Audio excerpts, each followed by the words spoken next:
This thing right here was seen in the sky last night all over the world.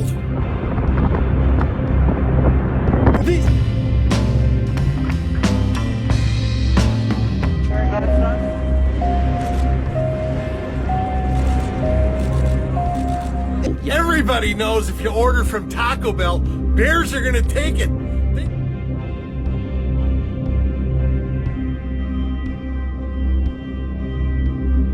Hey baby, I'm gonna comb my hair out and I'm going to bed.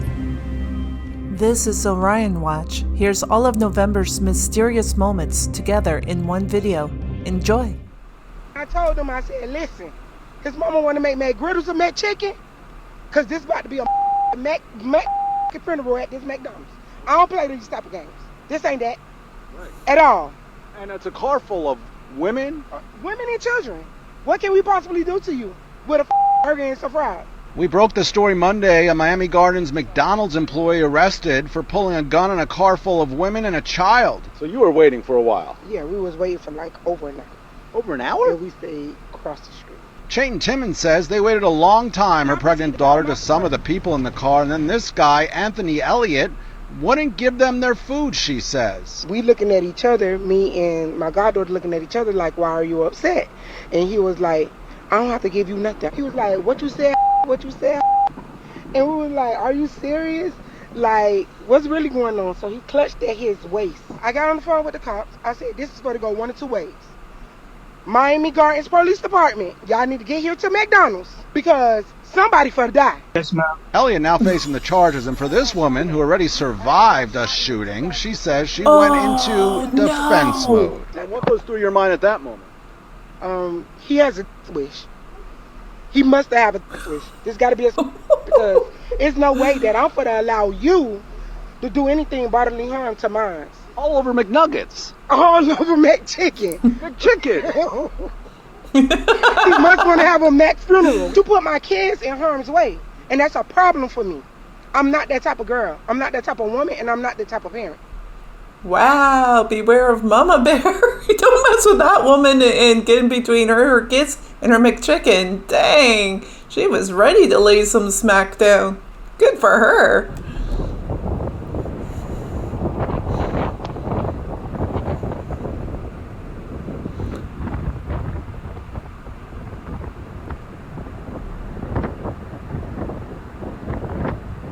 Whoa.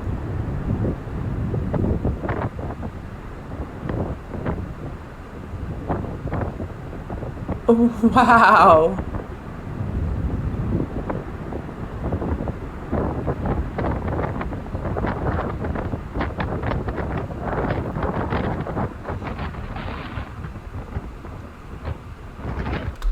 That's a whole lot of nope.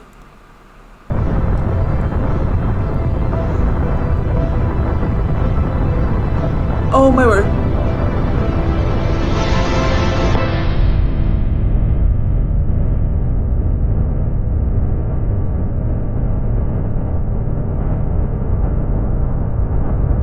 Oh.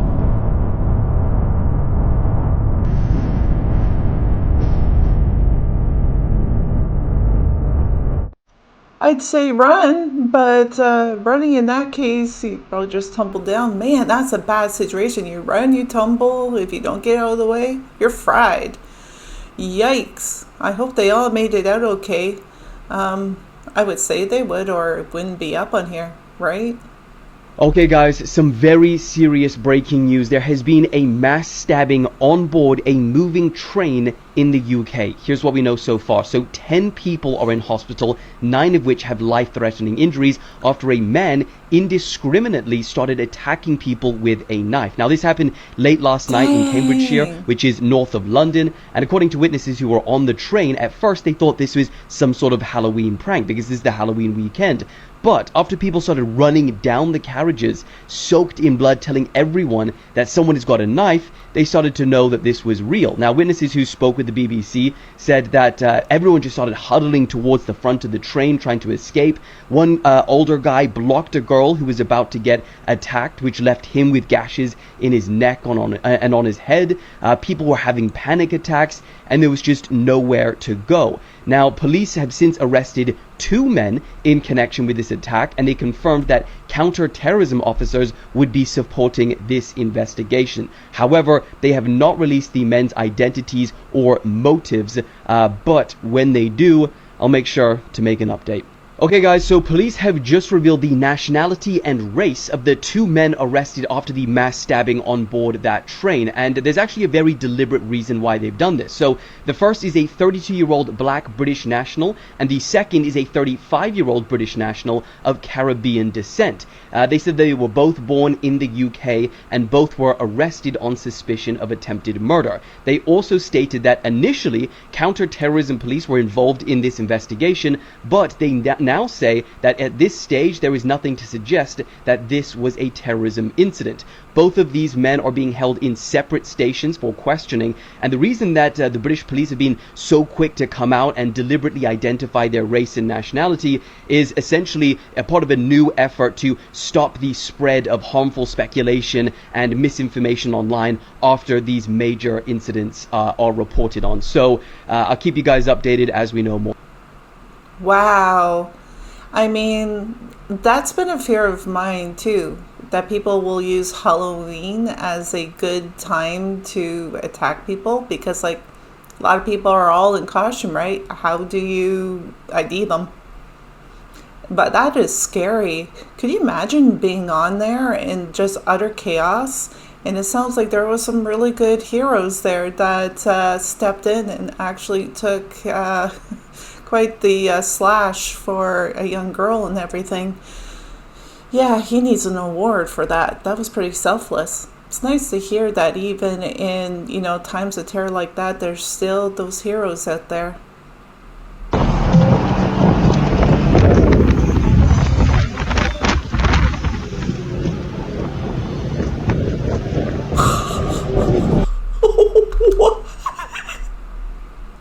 What did I just watch?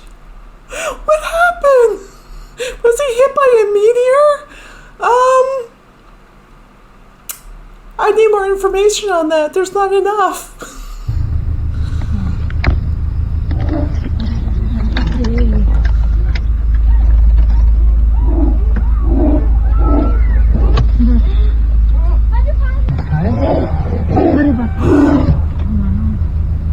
Oh, that's what's going on. I was like, what's going on? I couldn't make it out. Oh my word. Yikes. What did they do to Ethan Guo, y'all? Have anybody noticed? He's been hella quiet, like he disappeared.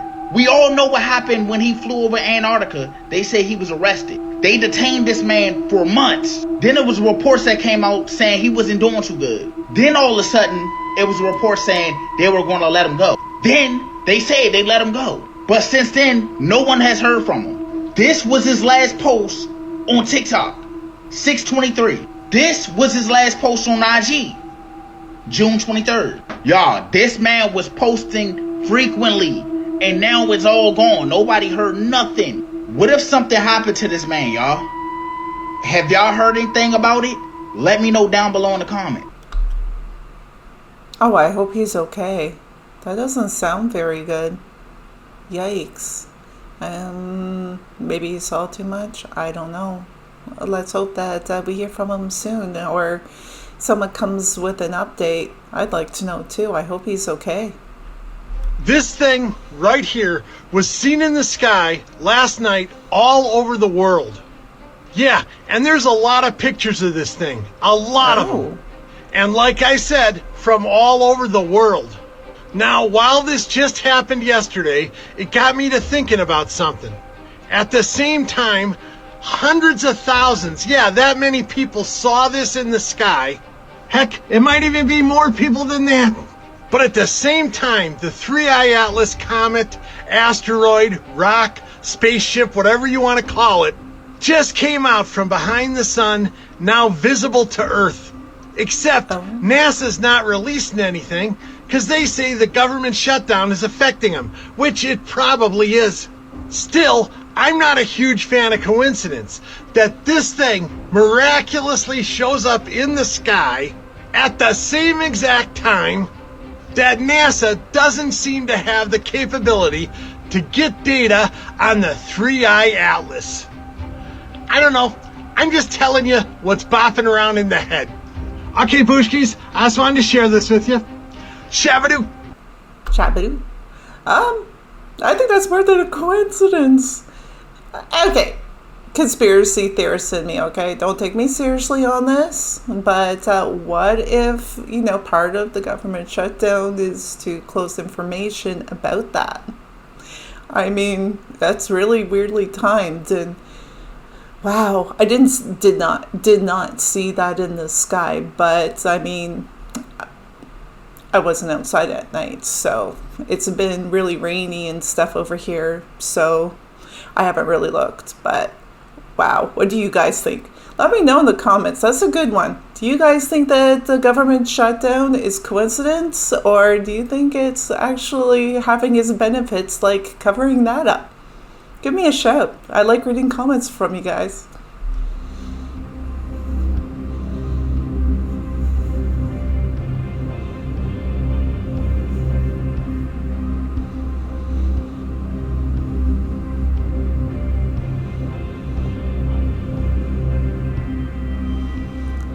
What's going on? Oh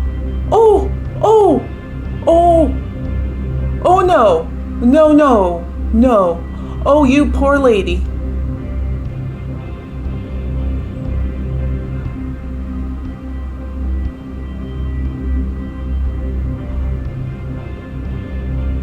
Oh no.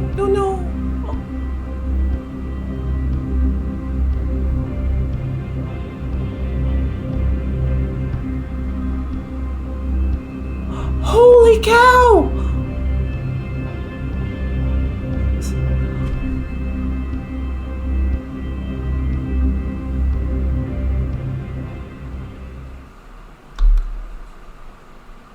Whoa! I literally thought we were about to see someone go kaput. Holy cow, that's scary. Yeah, I was kind of shriveling up inside for her. My inner empathy was on full mode just now. Next video. Hey!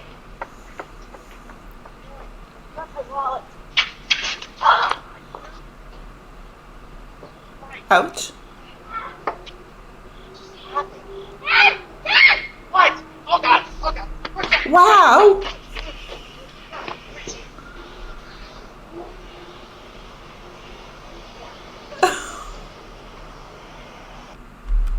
Series of unfortunate events. Dang. Dictionary.com might be single-handedly destroying society. They just announced their word of the year for 2025, and it's way worse than you think. You guys still got 2 months left, you know that? You sure you don't want to think this one over? Every year they announce a specific word that captures the cultural spirit for that year. There's dozens of these word of the year lists out there, chosen by the likes of Oxford, Cambridge Dictionary, Merriam-Webster, the whole gang. But Dictionary.com, these guys are doubling down on the brain rot, and they're straight up admitting it. Because their word for 2025 isn't even a word, it's 6-7. Like, the number, not even spelled out as a word. 6-7. Well, that was a good run. This might officially be the end of that meme or whatever it was. Never mind it not even being a word, words also need a definition. But according to dictionary.com, 6-7 is impossible to define. But if you thought they were done, just listen to what the runner-up words for 2025 were. We had aura farming, broligarchy, clanker, which is probably going to be offensive in a few years, the dynamite emoji, which also isn't a word, Gen Z stare, kiss cam, over tourism, tariff, and tradwife, short for traditional wife. I'm honestly just shocked type it wasn't on that list. Maybe 2026 is its year. But bro, if these are the types of words we're going to be adding into our formal vocabulary every year, then brain rot might just be the official world language of the New World Order or whatever's coming next. Idiocracy really was right about everything. What do you guys think on that one? No, it's not a word. That it's gone too far. It has gone too far. Did you know Disney has a weird ass tie to Jeffrey Island? How? Ghislaine Maxwell. Who's that again? She got arrested and she's on trial for Jeffrey island because Jeffrey already died, right? Yeah. She's the last one that's kind of part of the running of the island. Yeah. People looked into it and they found out she used to work for Disney. And not only did she work for Disney, she was a child talent scout for Disney, fam. Oh, okay. She I was already know where this is child going. talent scout for Disney. Yeah. And she was very involved. Now, people did even more digging. Around the same time when she was working there, the Disney cruises, one of the stops was at St. Little James Island for snorkeling. Oh no. And St. Little James Island Is right beside is there? Jeffrey Island. No. Think about it like this. Yeah. It's snorkeling, right? People always get lost at sea. Oh, jeez. Just no comment. That's horrible.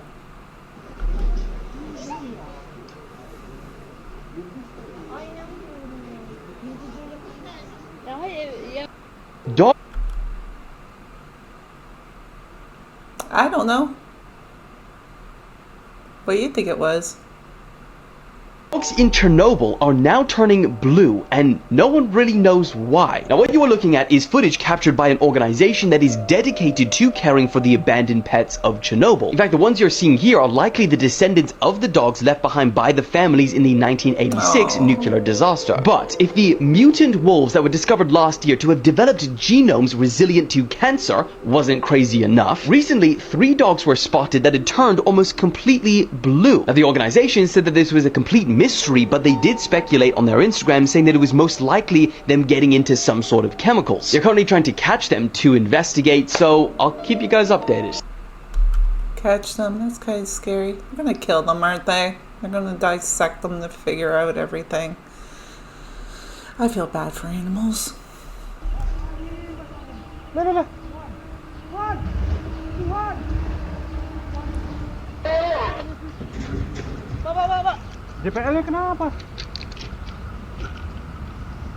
Oh.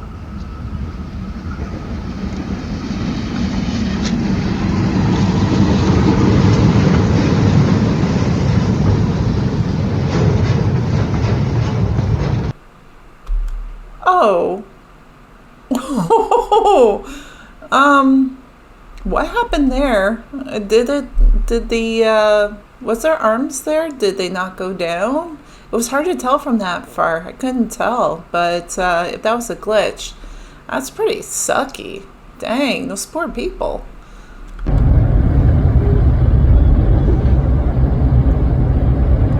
Are you kidding me? Are you actually kidding me?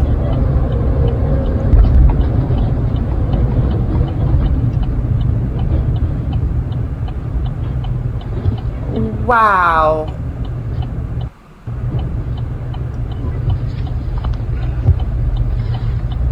Wow. Oh. Oh, it's going down. That's some road rage. That's some next level road rage. Explain that one to you, Hall. Yeah, I got annoyed because I wasn't getting let in, and Buddy like pinned me up against the wall, you know, with their truck. Yeah, their insurances are really going to skyrocket, and I would not want to be them. I don't even know what happens in that case with you, Hall. If you get sued, if it goes through your insurance, I don't know, but wouldn't want to be them. So listen, there are some crazies out there who believe real aliens are actually living among us. Like in Yorgos Lanthimos' new movie Begonia, where Jesse Plemons plays a conspiracy theorist who believes Emma Stone's character is secretly an Andromedan alien. Now, Andromeda is a real galaxy in our universe, and there's actually a theory about potential aliens that have arrived from there to Earth. They call themselves Andromedan Starseeds, a movement that emerged in the 80s and 90s, where famed medium and ex-US Army helicopter pilot Alex Collier alleges he was brought on board an alien mothership for 92 days and spoke with extraterrestrial beings from the Andromeda galaxy, Andromedans who shared their philosophies with him, letting him know that they already live among us and are here for a very specific reason. People who identify as Andromedan starseeds are exactly that, and claim to have been brought here to raise the consciousness of humanity. A pretty new agey concept, characterized by an obsession with freedom, a distrust of control, and a longing looking for something beyond this planet. They all describe having vivid dreams of flying cities, crystal oceans, and beings made of light, and commonly report a feeling of deep sadness, like they were sent here for something but forgot why. Which, yes, this all sounds absolutely ridiculous, but scientists have recently found what they describe as evidence of alien DNA in humans. That's large sections of genomes seemingly artificially inserted into certain people, a trait found only in a small subset of the population. Are these the Andromedan starseeds? Now, Andromeda is our galaxy's, the Milky Way's closest neighbor, but it's still 2.5 million light years away from us, which is far. But our two galaxies are actually slowly headed towards each other and set to collide and merge into one in about 5 billion years or so. So if consciousness really is this underlying field that permeates the entire universe, maybe souls can travel faster than light to reach us here before then. Andromedan beings living among us on Earth. Just a wild theory that Begonia explores and really got me thinking about, which I absolutely loved this movie. Right up my alley in every way possible. So if you love theories and conspiracies like I do, I guarantee this one's for you too. Catch Begonia in theaters everywhere October 31st. I want to see that movie now. It looks interesting. Never heard of it. I don't know. Maybe there is aliens walking around us. I'm never going to say never. Anything's possible. This footage is seriously freaking people out. A thermal camera was set up on a mountain, a place that's supposed to be completely off limits. No hikers, no houses, nothing. But around midnight, the camera picked up two human figures. One was clearly chasing the other. They ran through the trees until the heat signature vanished, and then something even stranger happened. The camera suddenly caught what looked like buildings, a small cluster of houses sitting right in the middle of that restricted zone. Thing is, there are no houses on that mountain. None. Then, about an hour later, the lens shifted to the summit, and this time, there were 9 people standing there. One of them thank you. was dragging another body behind them like they were pulling someone who couldn't walk. Officials said no one was supposed to be there. So now people are asking, who were they? And more importantly, what was happening up there? What do you think that camera really captured? Nightmare fuel. That's what it captured. That's a whole pile of no. Like, are they saying that there's definitely no houses there? Is this capturing supernatural? I don't know, but it said heat signatures. I have no idea what's going on with that, but it looks like someone is about to be part of something that was not what they wanted. Hence why they were being chased down. And why there was someone not walking. You get the picture. What the f*** are you guys doing? What? Why are you in my apartment? Do you have... Wait, is that MacLeod? That's even worse. I am naked in my house, in my own privacy, and you came and opened the door? I'm calling the police. Esther, do you have the phone? Let me call the police. You just came in my f***ing house, open... Wow. Wow. I would like a follow-up on that. Were they really from the apartment building? And if so, you're supposed to give a 24-hour notice before going in. So something tells me these people were not legit. Yikes. Yeah, call the police for sure.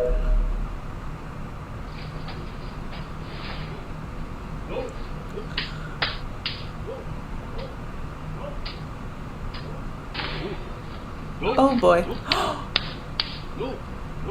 Oh.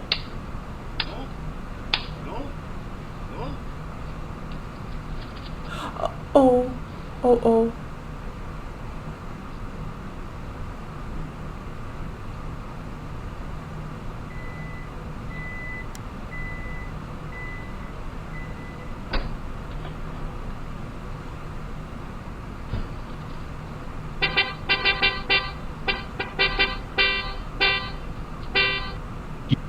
Oh my.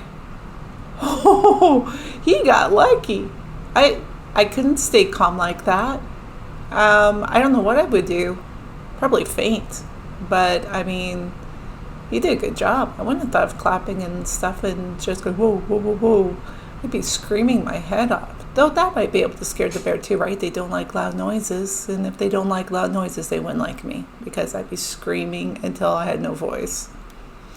Good job, bud. Good job. You know, so there's got to be secret entrances to the Hollow Earth and the lizard people, right? You know, let's talk more about Hollow Earth. According to Hollow Earth believers, our planet is less rocky spear and more cosmic jawbreaker. Layers upon layers with a sweet glowing core filled with advanced civilizations and lizard people. And you know, and that theory claims that there are entrances to this inner world scattered all around the globe.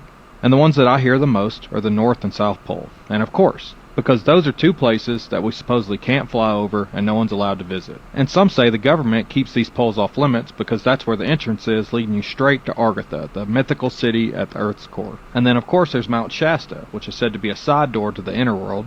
Locals have reported strange lights, odd disappearances, and of course the occasional tall glowing being. The Himalayas and the Amazon rainforest also make the list. Basically, if it's remote and hard to reach, someone's decided that it's a tunnel to Argatha underneath it. And if you really want to go down the reptilian rabbit hole, some people say that one of the main entrances isn't at the poles at all, it's right underneath the Getty Museum in Los Angeles. Supposedly, that's where the Hollywood lizard elite come and go when they're not shape-shifting to get ready for award shows. I don't know what's buried underneath that museum, but I'm guessing it's not just oil paintings. I've got so much information about the Getty Museum if y'all want to hear about that one. But maybe there is a world underneath our world with lizard people tanning underneath giant heat lamps. So lizard people on the Hollow Earth. Y'all said y'all wanted more, so here we go. Let's make this a whole series of Hollow Earth. Now the story goes like this. Tens of thousands of years ago, an advanced reptilian species descended from dinosaurs, survived underground after some massive catalysm, and evolved intelligence. They built cities beneath the crust, powered by crystal technology where they still thrive today, waiting for the perfect time to reclaim the surface. You know what's funny is some of the 2012 believers believed that they were going to come up at that time to take over the world,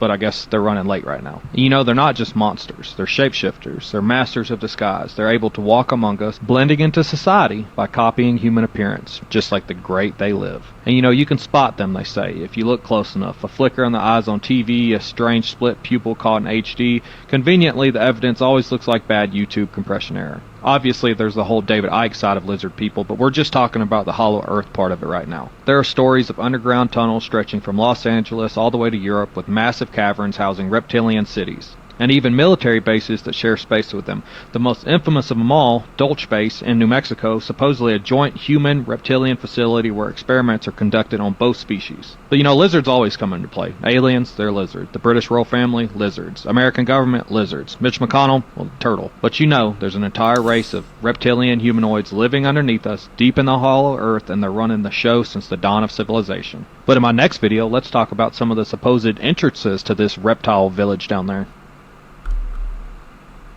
I mean, a lot of people talk about it.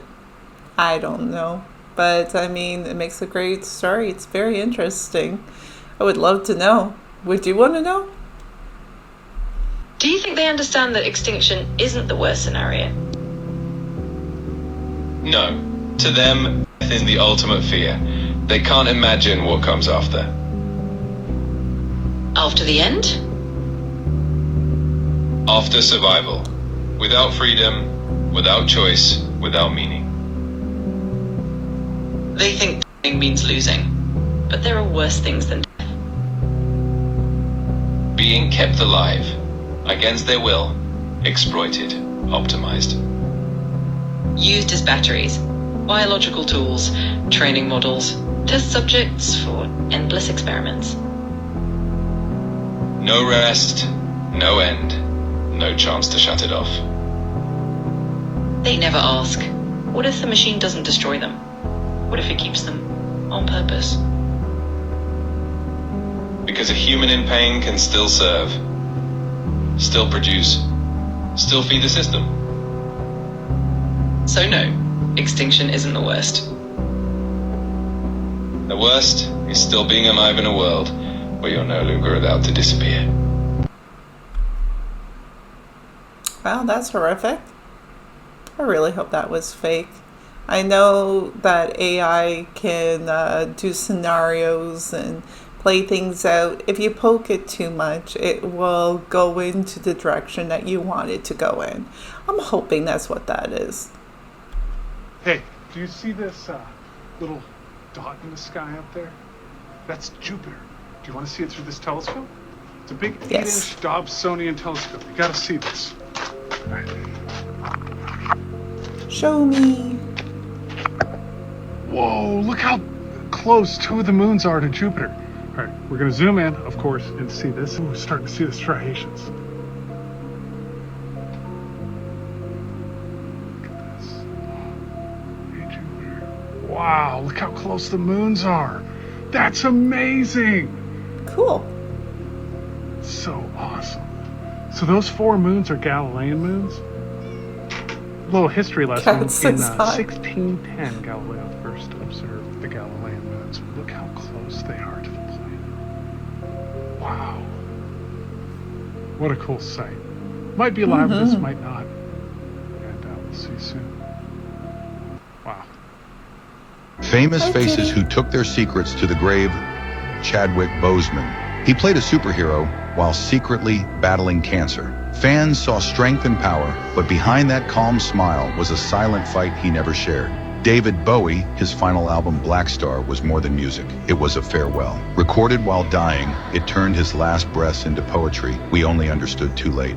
Alan Rickman, the man behind Snape's voice, carried a quiet burden. He filmed his final scenes while suffering from cancer, never letting pain touch his performance. Gene Wilder, the world's beloved Willy Wonka, kept his Alzheimer's a secret, protecting the childhood joy of millions. Even in decline, he gave kindness, not sorrow. Virgil Abloh, fashion's revolutionary force, led Louis Vuitton and Off-White while silently fighting cancer. His creativity never paused. His silence became strength. Norm Macdonald, for 10 years he hid his illness, saying he didn't want pity to define his comedy. He faced it alone and made the world laugh till the end. Which of these stories moved you the most? Comment below. True artists. I respect that. They pushed through and, you didn't know what they were really dealing with. That takes a lot of strength. It's getting weird. Part infinity.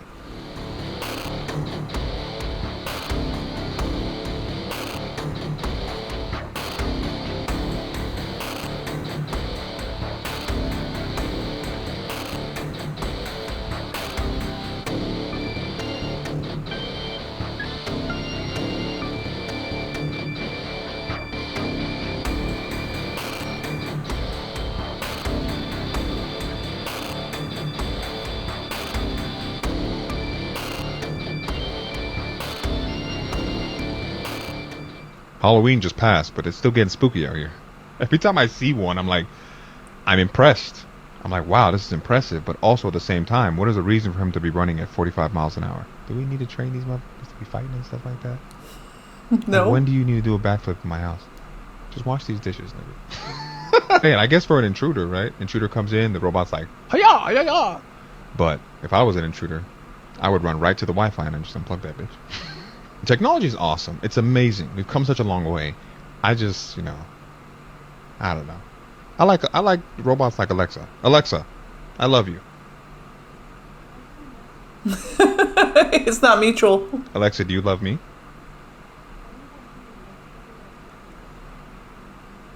What do you mean yet?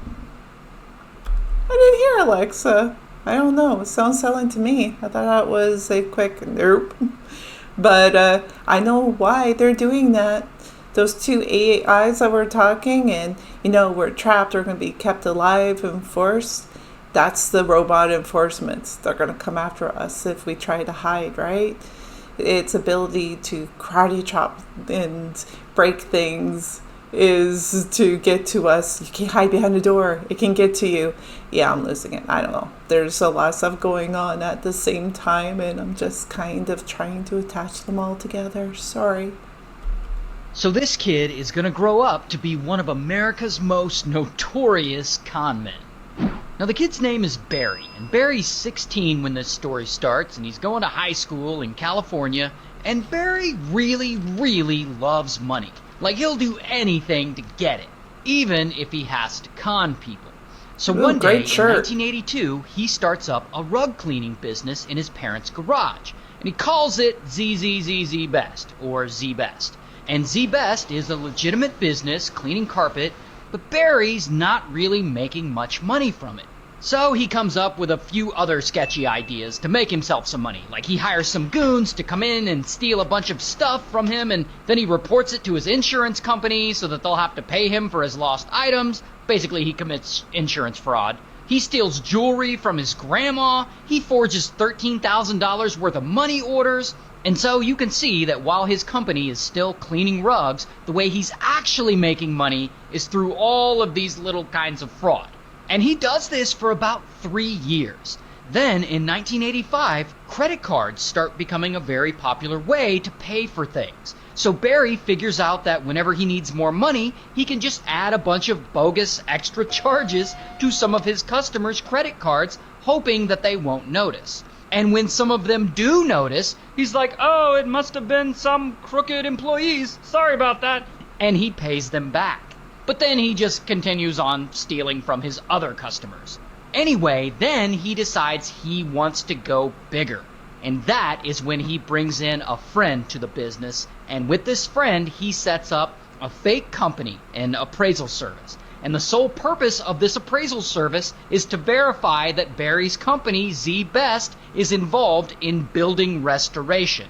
Building restoration is like when a building catches on fire, the insurance company will pay for a company to come in and restore it. So Barry is basically telling these insurance companies that he's restoring the interiors of these old damaged buildings so that they will reimburse him with lots of money. The thing is, these old damaged buildings don't exist. The whole thing is a scam.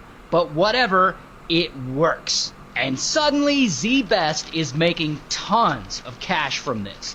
But even so, it's still not enough for Barry. He wants even more.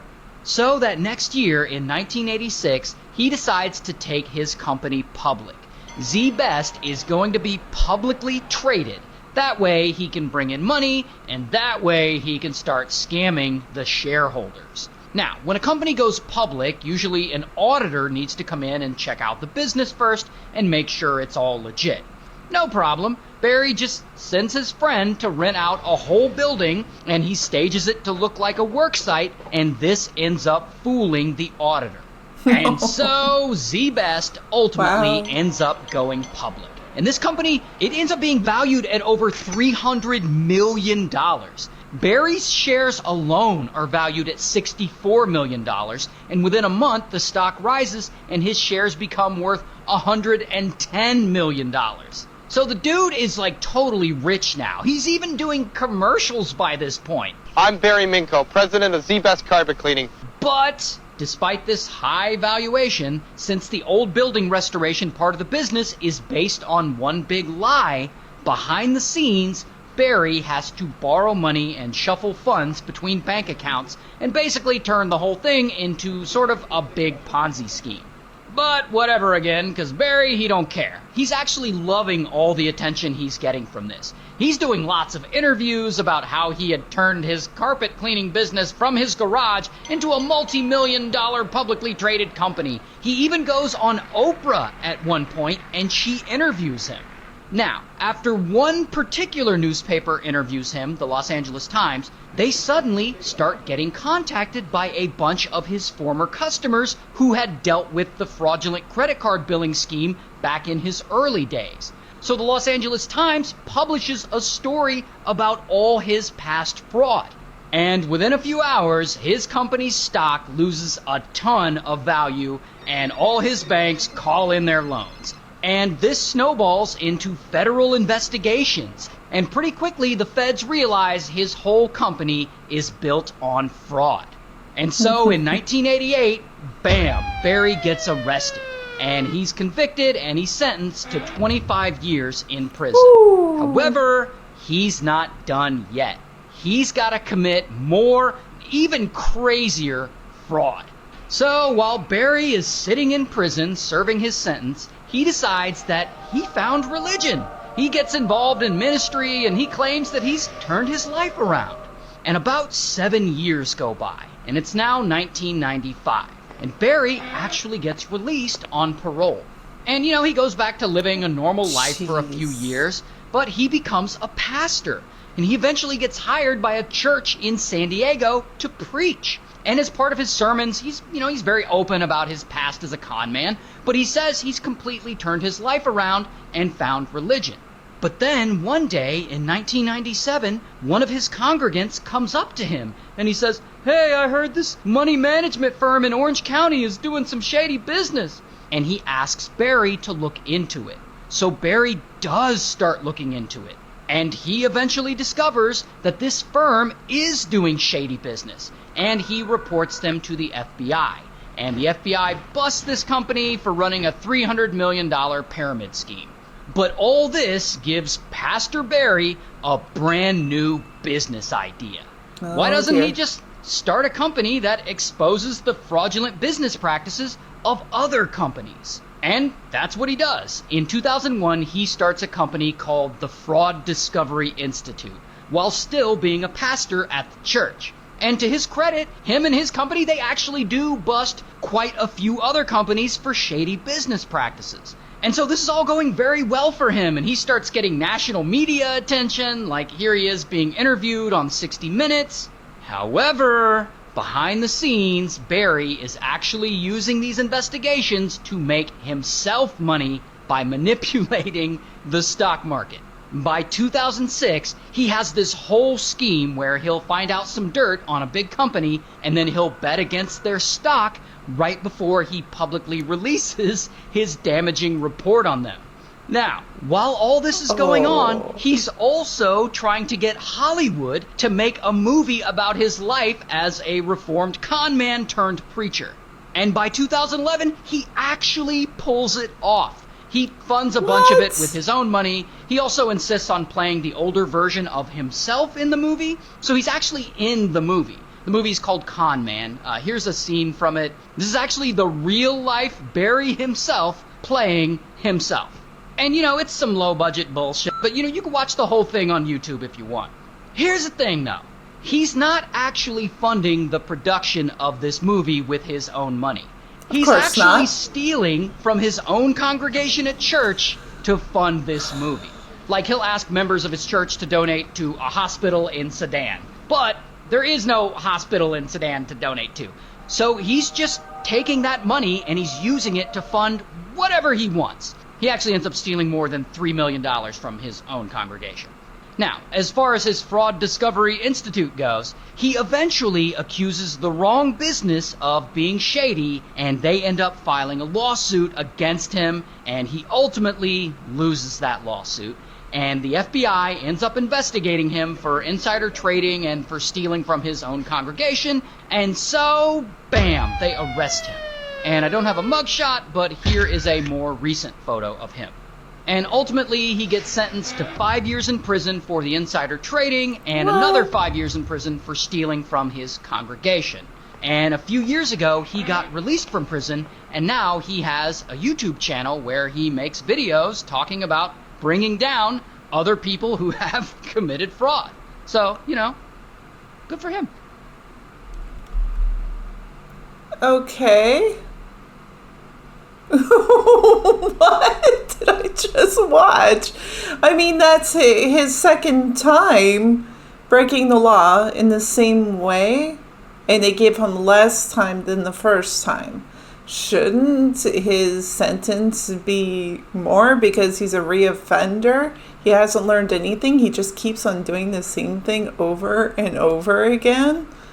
Wow, that guy is just bad. Remember this guy who calls himself a time traveler? He says he's in the year 2027, and every day he posts videos that he claims prove it. In one of them, he casually walks around the Oval Office in the White House. No guards, no people, nothing. And we all know the White House is one of the most protected places on Earth. His name is Javier, and according to him, the world has already ended, and he's the only survivor. But recently, he posted his most terrifying video yet. He finally revealed the exact date of our end. He claims that in November this year, the world as we know it will be over. And here's where it gets even creepier. Scientists say an unknown 24-kilometer-long object is currently heading toward Earth. It will arrive on November 27th. Javier warns that this thing is definitely not friendly. He even posted real footage showing what awaits us in November. Follow me to see more creepy and mysterious videos just like this one. Another one about that, whatever it is, spaceship, meteor, causing the end of the Earth. I don't know. We'll see. Like I said before, sit back and watch the show because we're probably not going to know ahead of time. we may know like within 24 hours, I would say, and there's no sense in stressing. It is what it is, I guess. I don't know. I'm going to put my money on we're going to be okay, and I'll see you in December.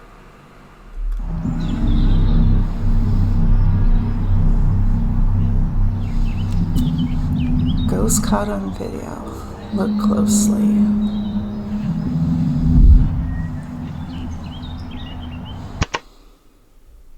No, I didn't.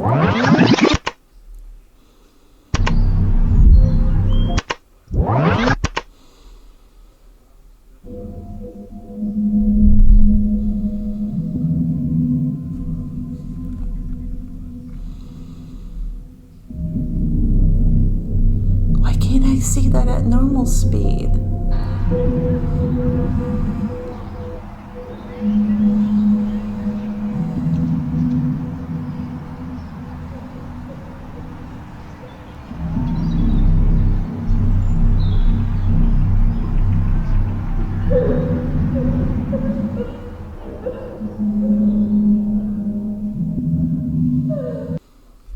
Man, I don't know if that's real, but I'd be getting out of there.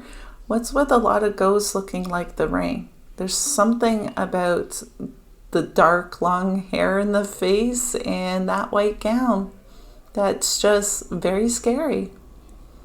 Thank you for the submission. This guy was literally missing for 22 years. The only reason why they found him was a picture on Google Maps. Oh, shit. And it was in a nice-ass suburban neighborhood. The day he went missing, he told his girlfriend that he was gonna go to the club. No, like, missing person alerts, no Amber alerts for this guy. His family was like, he probably got abducted. We're not gonna do anything about this because no one's gonna find him. There's no, like, reports on him. One day, randomly, 22 years after, this guy's on Google Maps and then he's looking at this little lake with a bunch of suburban houses, right? And then he sees a little car by the side of the lake. And he's like, okay, I'm gonna zoom in, tilt my head a little, and he's like, okay, what the heck, I'm gonna report this to the police. This is weird, right? Yeah. So police come, pull the car out, and it has a bunch of algae, right? They flip the car. In the car, there's still a skeleton with the seat still buckled. Oh, shit, that's you know crazy. What I mean? This is the sidewalk, and this is the car that's been there for 22 years. Damn, like just nobody like paid attention to it. Like kids grew up from 0 to 20 probably with that thing in their backyard. She knew there was a car in the lake, but nobody would thought a body was in the car. Could you believe that? Like, how do you... finding out that your childhood home that whole time had somebody in the water for that long, and I'm sure that's going to cause a haunting. I mean, you would think so. He wasn't found and was left in the vehicle like that for so long. I mean, I wonder if they had any issues on that property, any weird events. That's just sad all the way around. Wow. I've got a major update on 3i Atlas, that huge object headed towards the Earth that some people say is a comet, other people say it could be some kind of alien spacecraft, or it could just be a giant rock. I don't know, but it is acting weird. According to Harvard scientist Avi Loeb, 3i Atlas is now under congressional scrutiny because it's changed its flight path and gained velocity. Yeah, it's sped up. And by changing the flight path, they mean it moved. It made a maneuver. Almost like it's under intelligent control, which a lot of people are starting to think it is now. Now, I'm not saying 3i Atlas is a spaceship, but if that thing is a comet, it's showing signs or acting like no other comet we've ever encountered before. Because comets usually don't change direction, change speed, go skeet scat and shab dabbing. And the people in charge, the powers to be, they're not telling us anything about Three-Eye Atlas. I hope we find out what's going on before it either flies by or lands here. Okay, I just wanted to share this with all of you.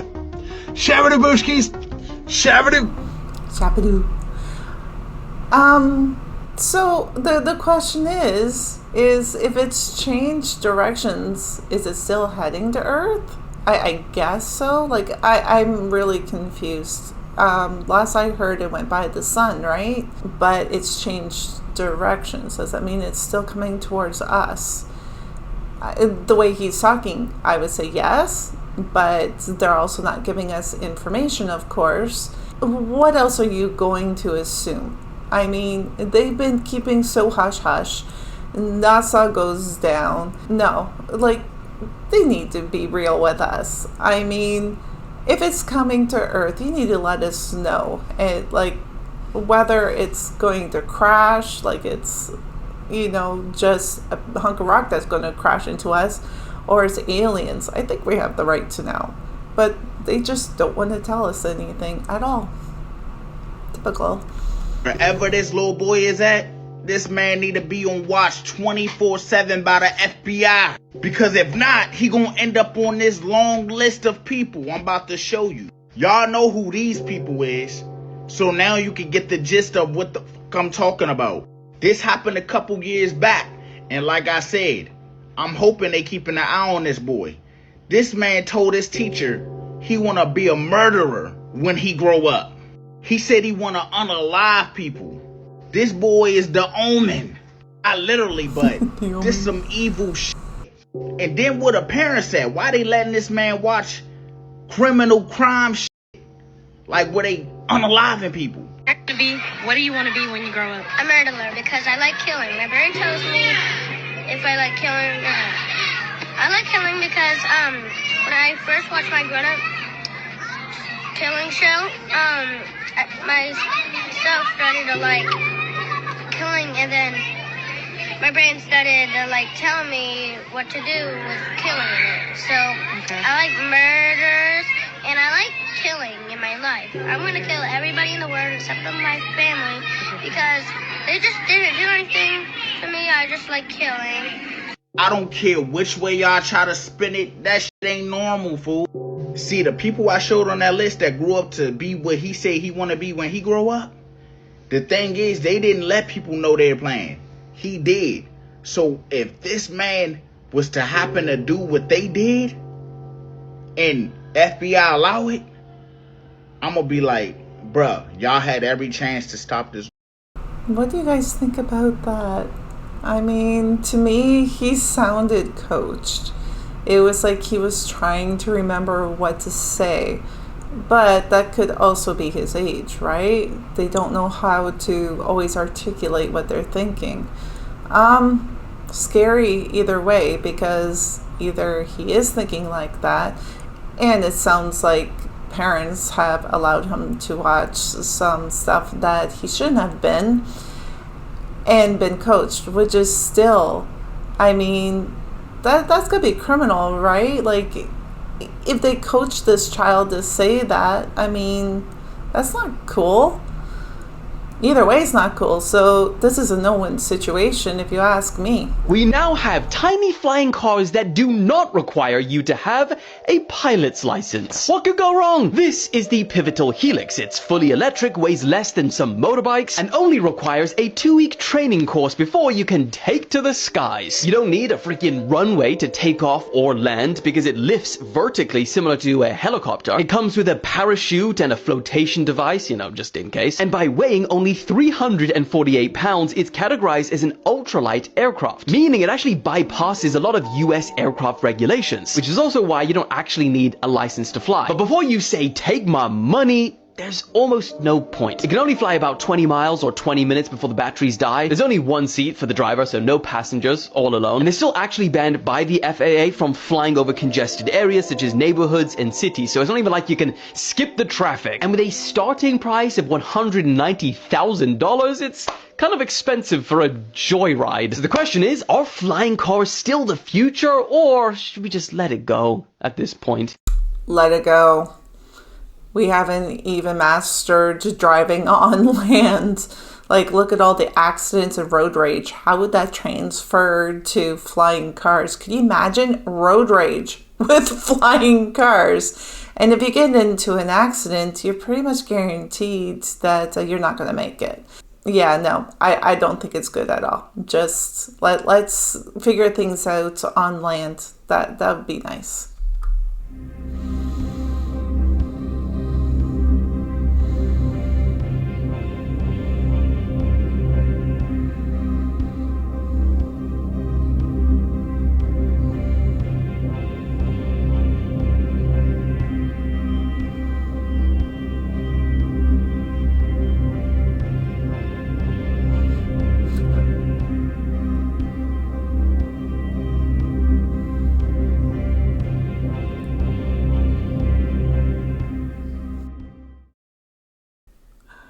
Who would have thought he was hiding under the car? Man, that was not the brightest move. He just got ran over and then handcuffed, like insult to injury. Man, that had to be a new one for them, yeah.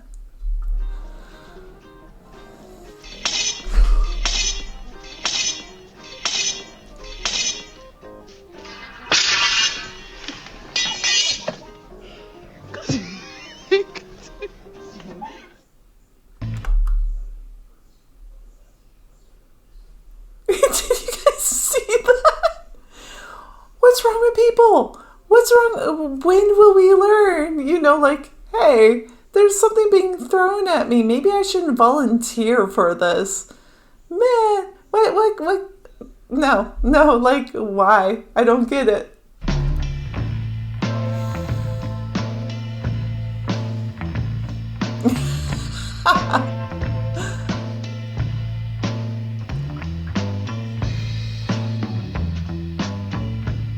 Bear's like, this is mine now.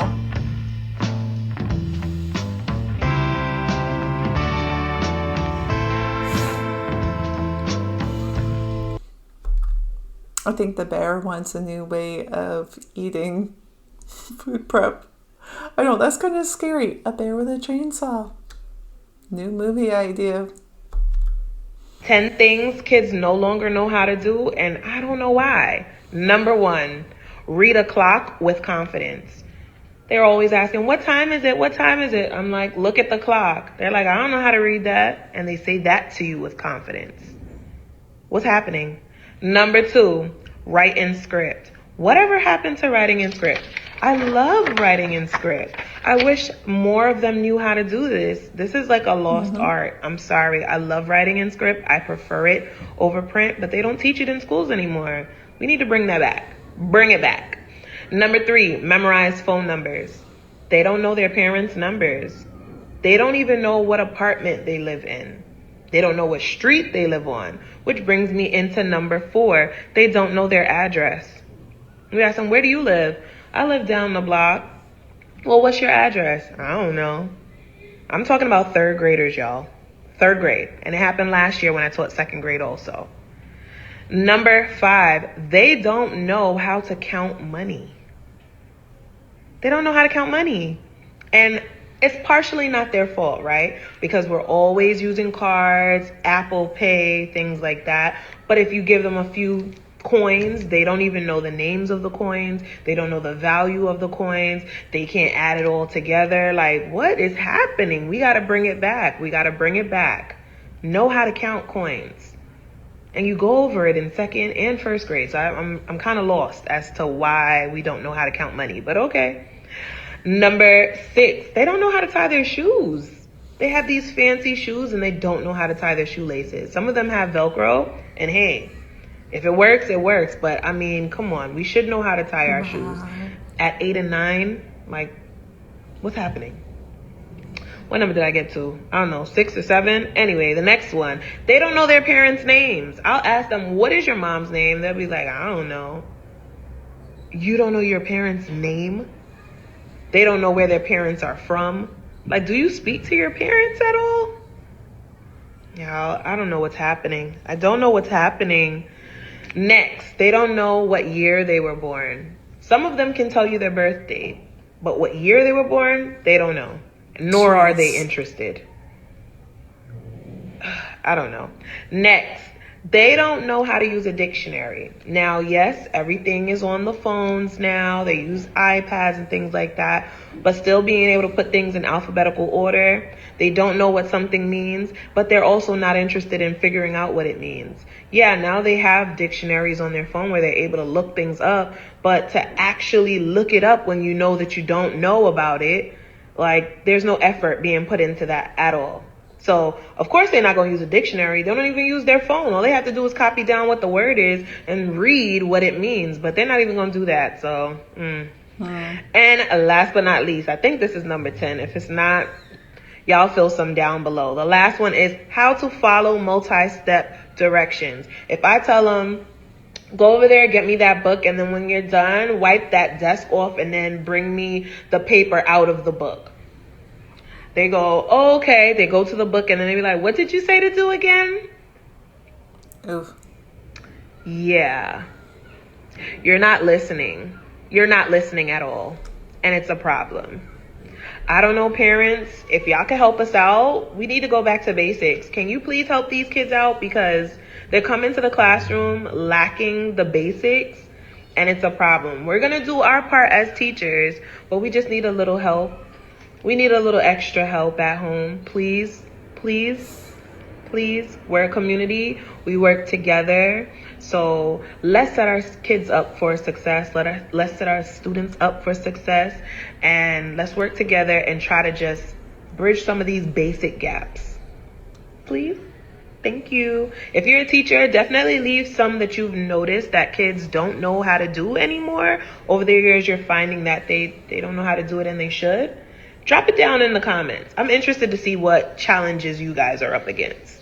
All right. Peace. So I think that's a double fold thing. Parents these days, I'm sorry, but want to give their child an iPad and everything. And with today's technology, it's go, go, go, go, go, info, info, info.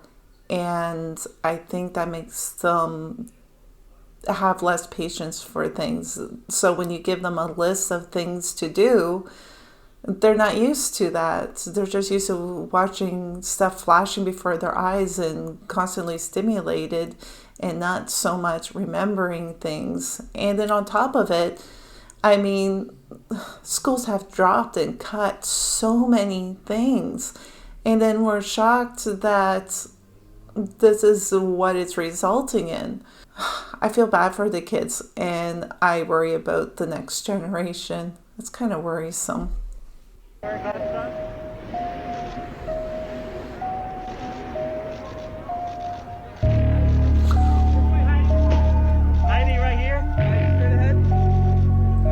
Wow. Heidi, right here.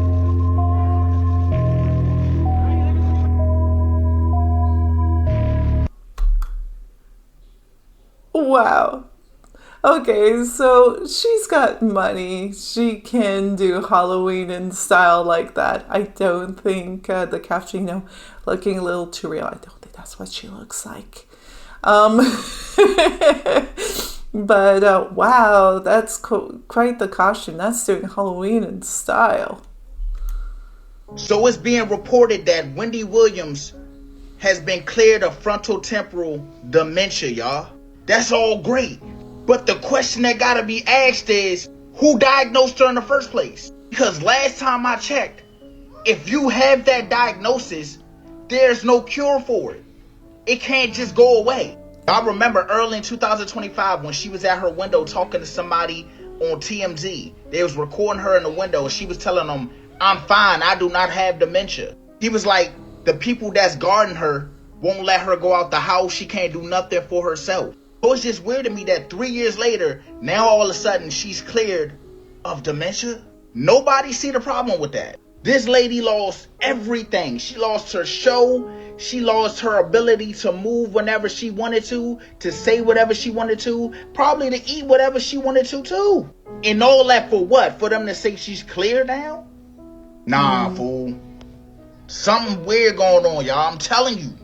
Y'all already know how Wendy Williams was when she had her show. She was speaking on a lot of sensitive topics when it came to Hollywood.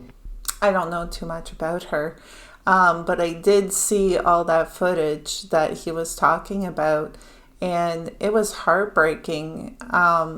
If this was all a ploy, which is what it looks like, there's some justice that needs to be done, because that was obviously an attempt to either A, get her money, or B, to shut her up. Or a combination of both. Either way, it's a great misjustice. I feel really bad for her. Like, that seemed like complete mental torture. Poor lady.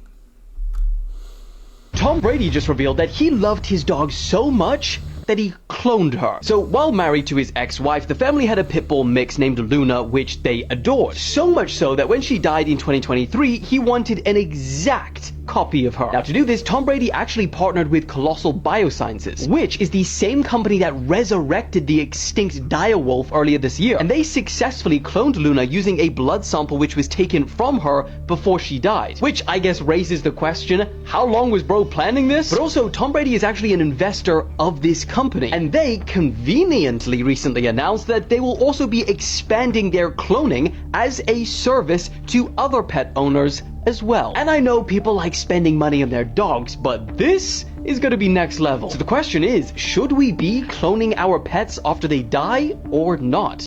I'd say not. That's too far. And here's the thing. I mean, you can clone basically what it looks like, but you're not going to get that little spirit that was in your dog in a cloned dog. And that's what you fell in love with, not the looks, but that little spirit, that little bond. I say use that money for animals right now that need a home. Adopt. Save some new animals. Why would you spend all that money just for a dog that looks like your dog that passed on? There's lots of animals that needs homes. Maybe focus on that. No way. That's an albino buck. Wow. Oh, he's in a row with him. Wow. He looks like he could be part of Santa's sleigh, even though that they're brown, right? But that was beautiful. Cool. This is what speaking your mind is going to cost you in the future. Watch this. It's 3 grams of sheep explosive. This is technology they are developing This and already is how have. it works.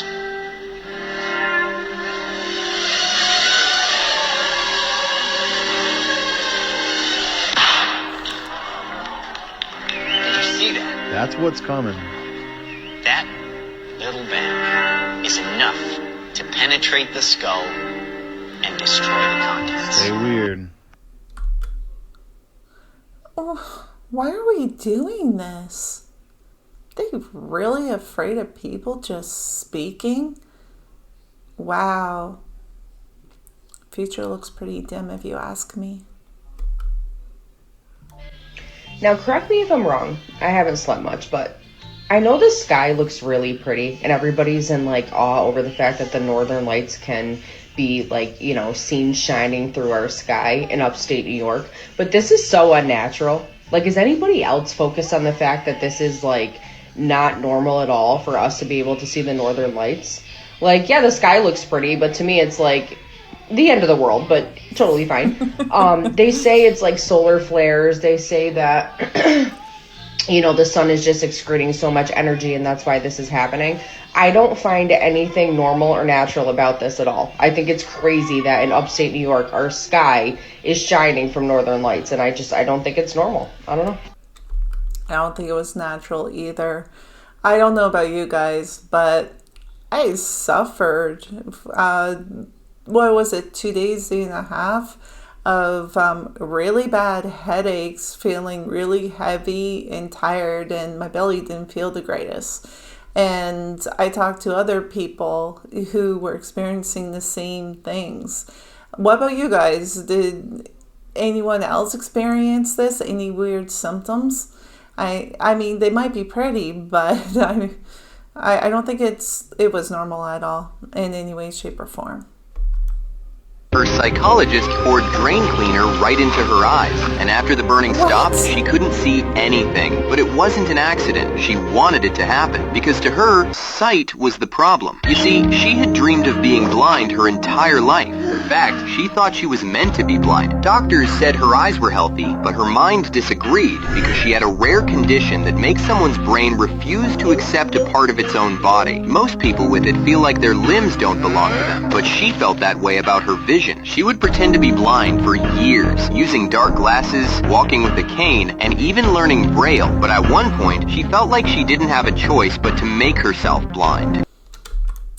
Why would you help somebody do that? Obviously, they're there for therapy. Why would you assist in the problem that they're having?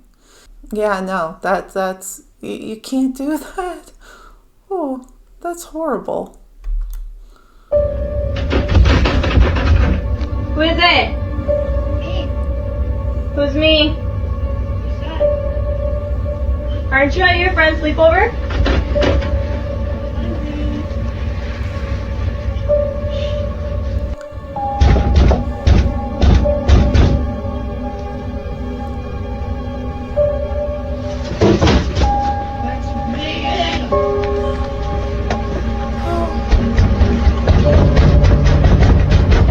Goosebumps. I literally have goosebumps.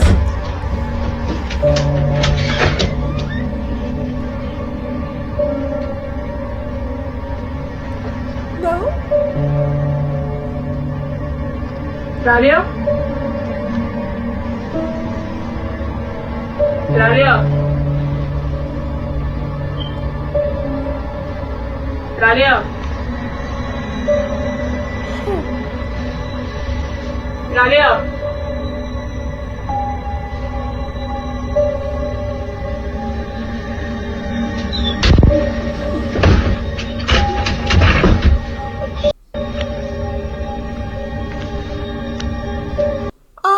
Okay, yeah, that definitely gave me goosebumps. Goosebumps with cold tingles.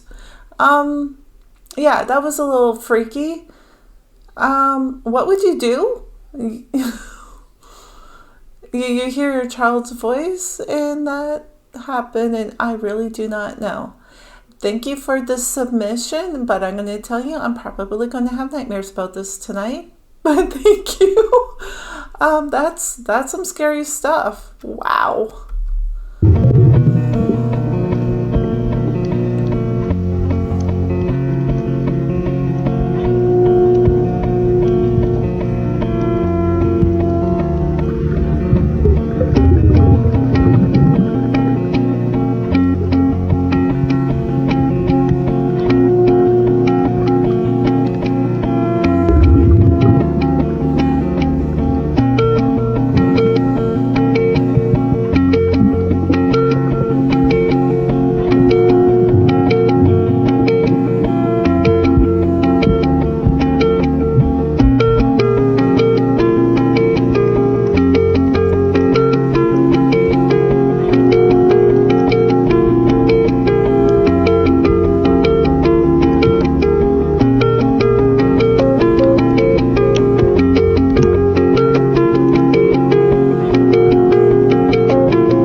That looked sweet.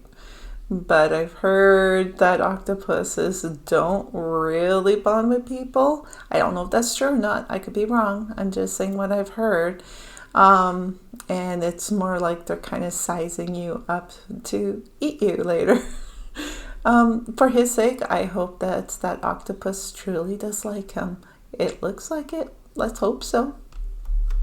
A man actually ate an airplane over the course of 2 years. He cut it into tiny pieces, covered them in mineral oil, and then swallowed it bit by bit. Michel Lotito had also eaten TVs, shopping carts, and 18 bicycles because he had a condition called pica, which made him crave non-food objects. And when doctors examined him, they found he had an extra thick stomach lining and powerful digestive juices, although this later was contested. He'd also trained himself with hypnosis to endure pain. The dog found a newborn baby inside a plastic bag at a roadside dump in Bangkok, Thailand. The dog usually spent its days wandering around, looking for scraps to eat and barking at strangers. But this day, the dog went straight home carrying the baby in its mouth and barked loudly outside the door until its owner came out and discovered the tiny baby girl who had been born 2 months prematurely. The dog's owner rushed the infant to the hospital, where the baby was saved by doctors. And the dog received a medal and a new leather collar, and its owner got a $300 reward. The man put his head inside of a particle accelerator in 1978 and saw a flash of light brighter than 1,000 suns but felt no pain. A high-energy proton beam with 600 times the fatal dose of radiation had shot through the back of his head, exiting his nose. The 36-year-old Soviet scientist didn't tell anyone about the accident. He just finished his work for the day. But that night, the left side of his face began to massively swell. And the next day, doctors were observing what they thought were his final hours. But because it was a focused beam, it only burned a hole through his brain and he survived.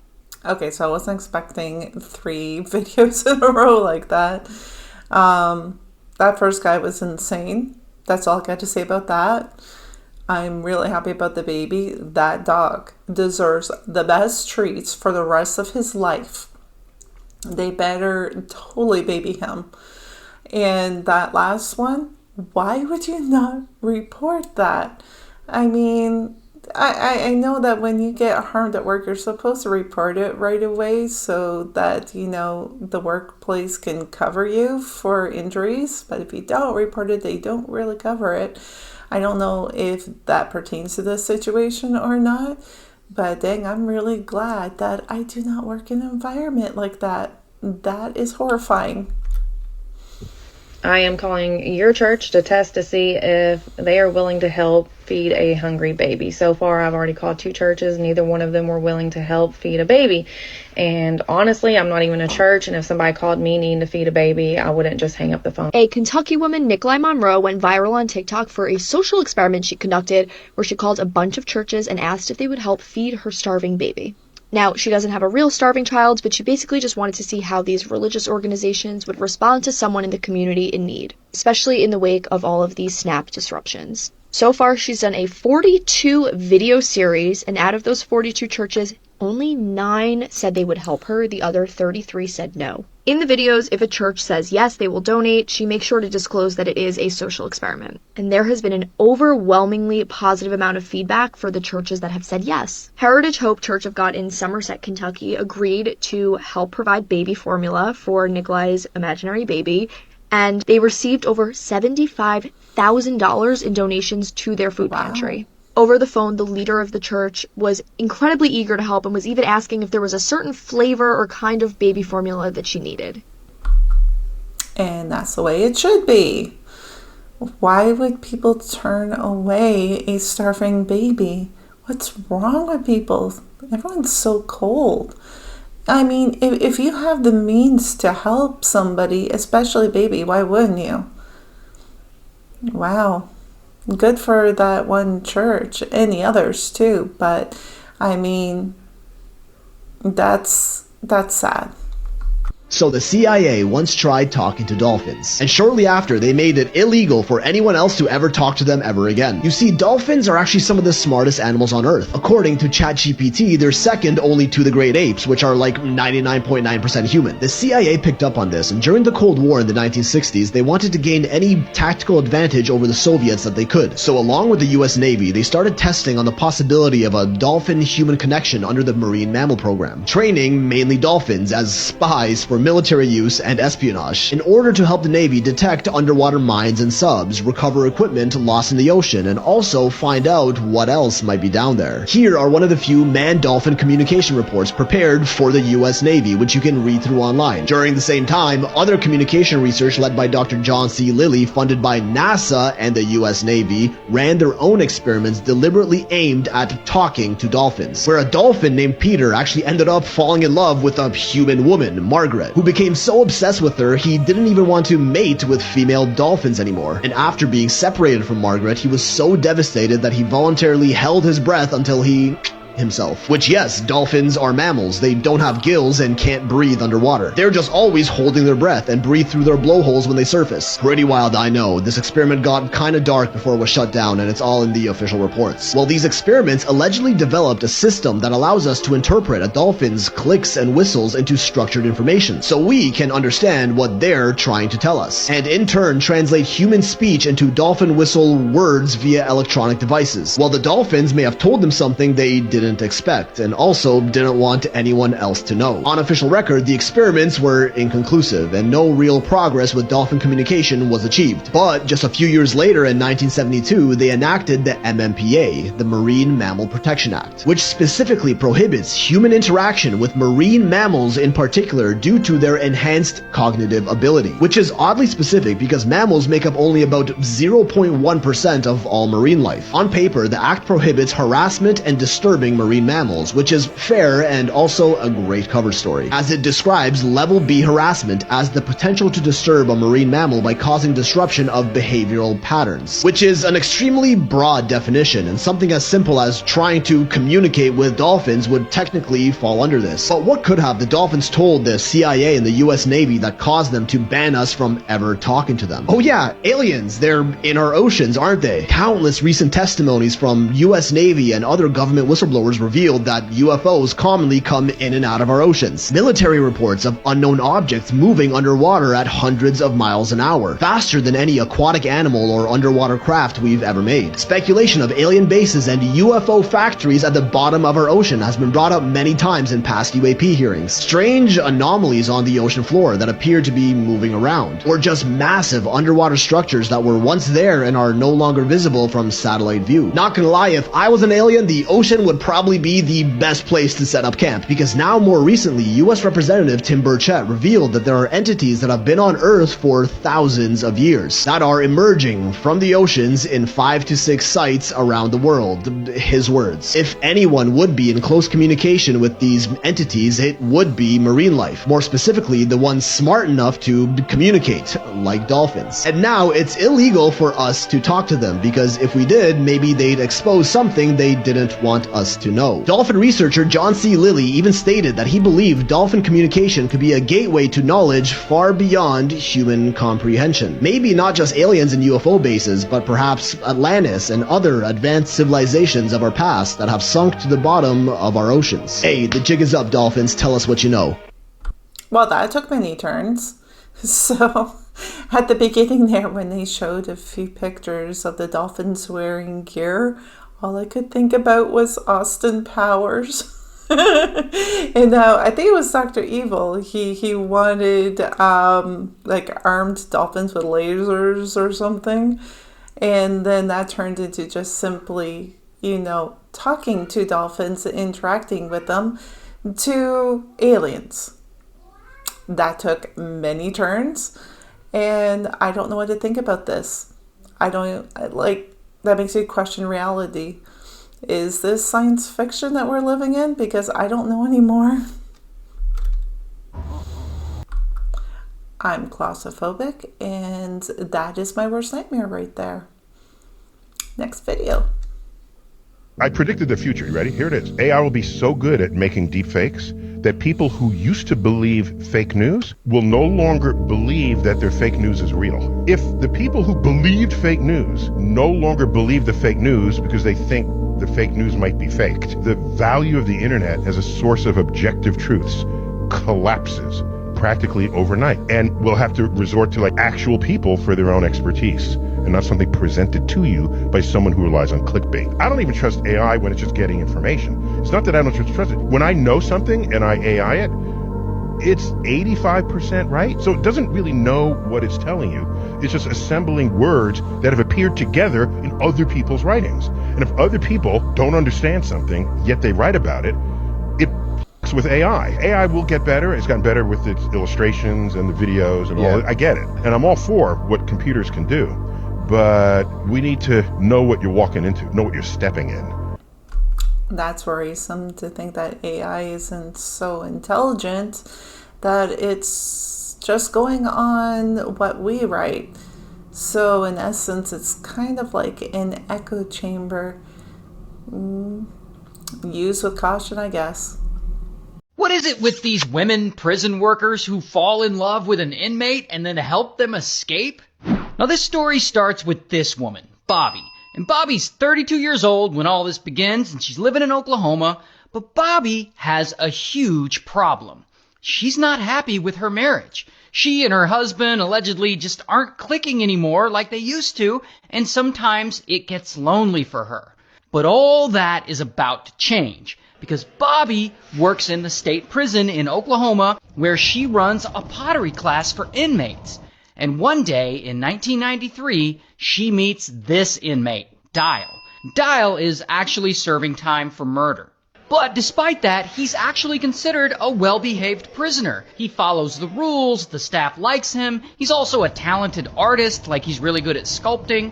So the prison staff gives him special privileges, like he's allowed to work outside the prison walls sometimes, and he's allowed to help Bobby run her pottery class for the inmates. And because of that, he and Bobby start spending a lot of time together, making pottery and teaching inmates. Sometimes they even leave the prison grounds to visit shopkeepers and, I guess, either buy supplies or sell their pottery. And while all this is going on, Bobby starts thinking, Dial, he's kind of fine. And he thinks Bobby is fine right back.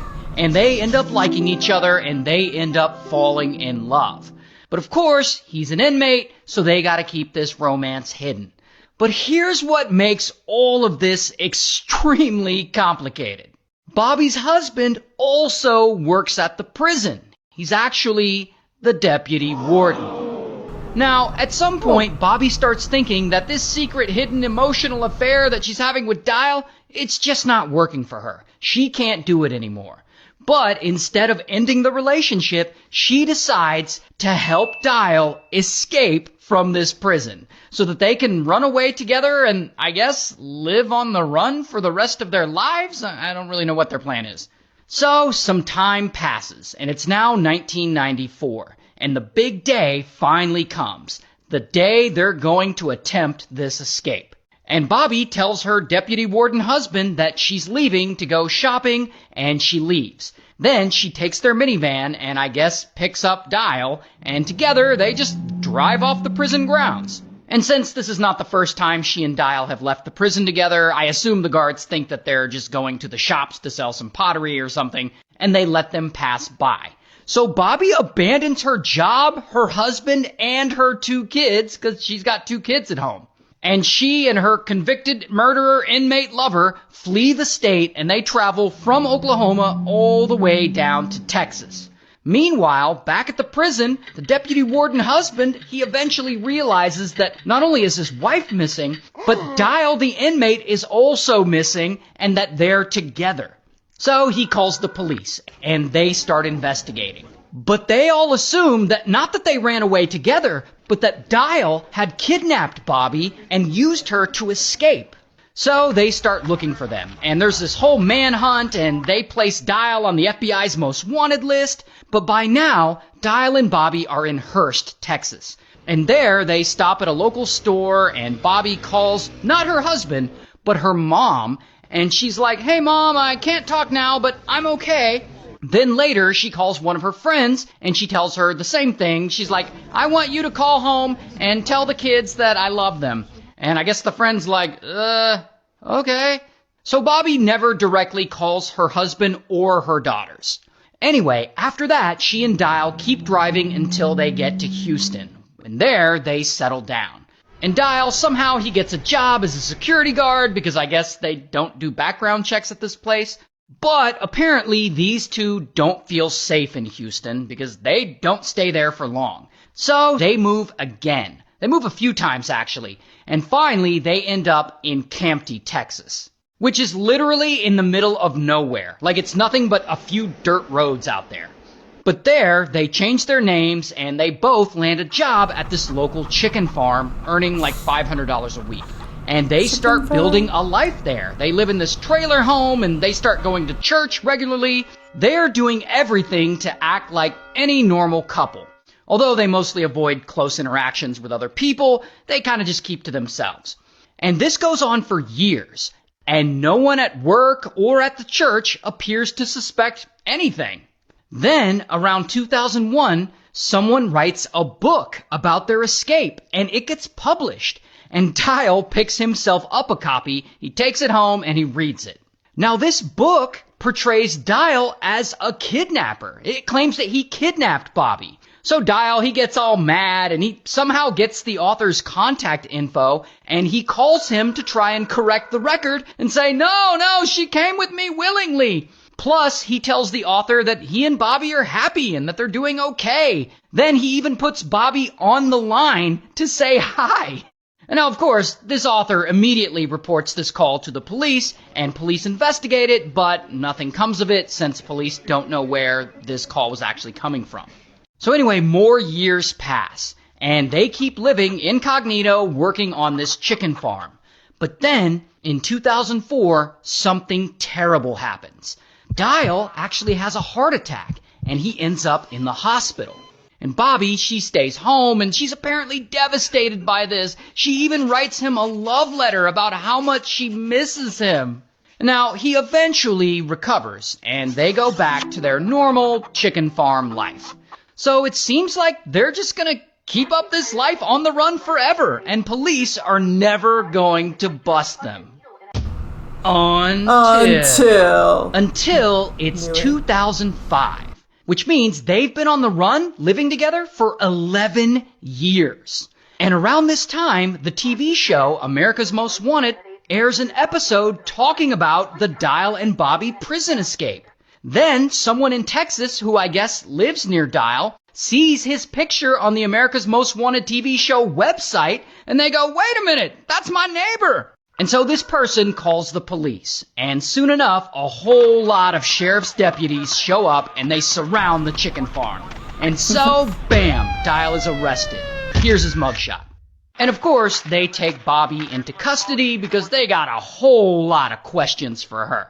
Now, when they question her, she starts claiming that she's not in a relationship with Dial, that he actually forced her to help him escape at knife point, and that he kept her prisoner for 11 years. Then, when they question Dial, he sticks up for her. He says, yeah, don't blame her, blame me. I kidnapped her and held her captive for 11 years. So it seems like they coordinated this response, that if they ever got caught, they would blame it all on him so that she wouldn't have to go to prison like he has to. But here's the thing. The feds, they're not buying this whole story. They think Bobby was in love with Dial and that she was in on his escape. Partly because when they searched Bobby and Dial's trailer, they found the love letter she wrote him. They also found cards that they exchanged. They also found a box of condoms. They also found a sex toy. Not to mention, there were 2 bedrooms in the trailer, but only one of them was being used. Also, when he had a heart attack and was in the hospital, she could have just, left and escaped. But she didn't. So eventually, they charge Bobby with helping him escape incarceration, and she goes to trial, and she's found guilty, and she's sentenced to 1 year in prison. While Dial, he takes a plea deal for the escape, and he's sentenced to 7 years in prison on top of his original sentence. Does anybody else find that wrong? She only got 1 year for that? I mean, she used her position to break free a prisoner and was on the run with him for that many years, and she gets 1 year. That's a slap on the hand. I don't agree with that one. And I mean, the damage she even did to those little girls. How can you leave your children for a murderer? I don't get that. I mean, those children will have so much damage from that.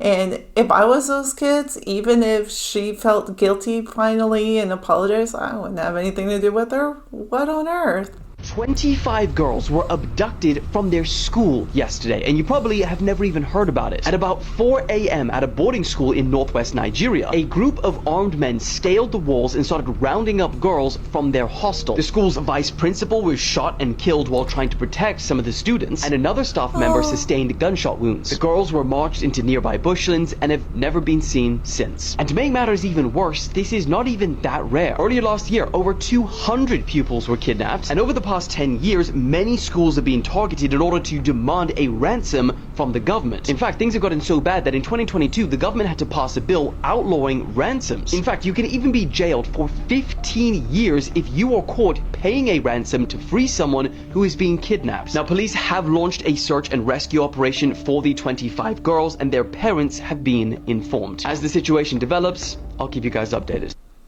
That's terrible. Wow. I don't even know what to say to that. That's just such a tragedy. I hope they're all alive and whatever they're going through, which is probably not going to be, great, obviously. They can get over it with the love and support from their family. Nobody believes me when I say I have a ghost in my house and that he's my buddy. I'm pointing to this chair. He doesn't haunt the chair, but let me show you. Let me prove it to you. He really is here. Hey, can you prove to them that you're here for me, please? 1 REM pod, 2 REM pods. Yes! Can you do the... Thank you. How about this one? Yeah! Yeah! This is my best friend!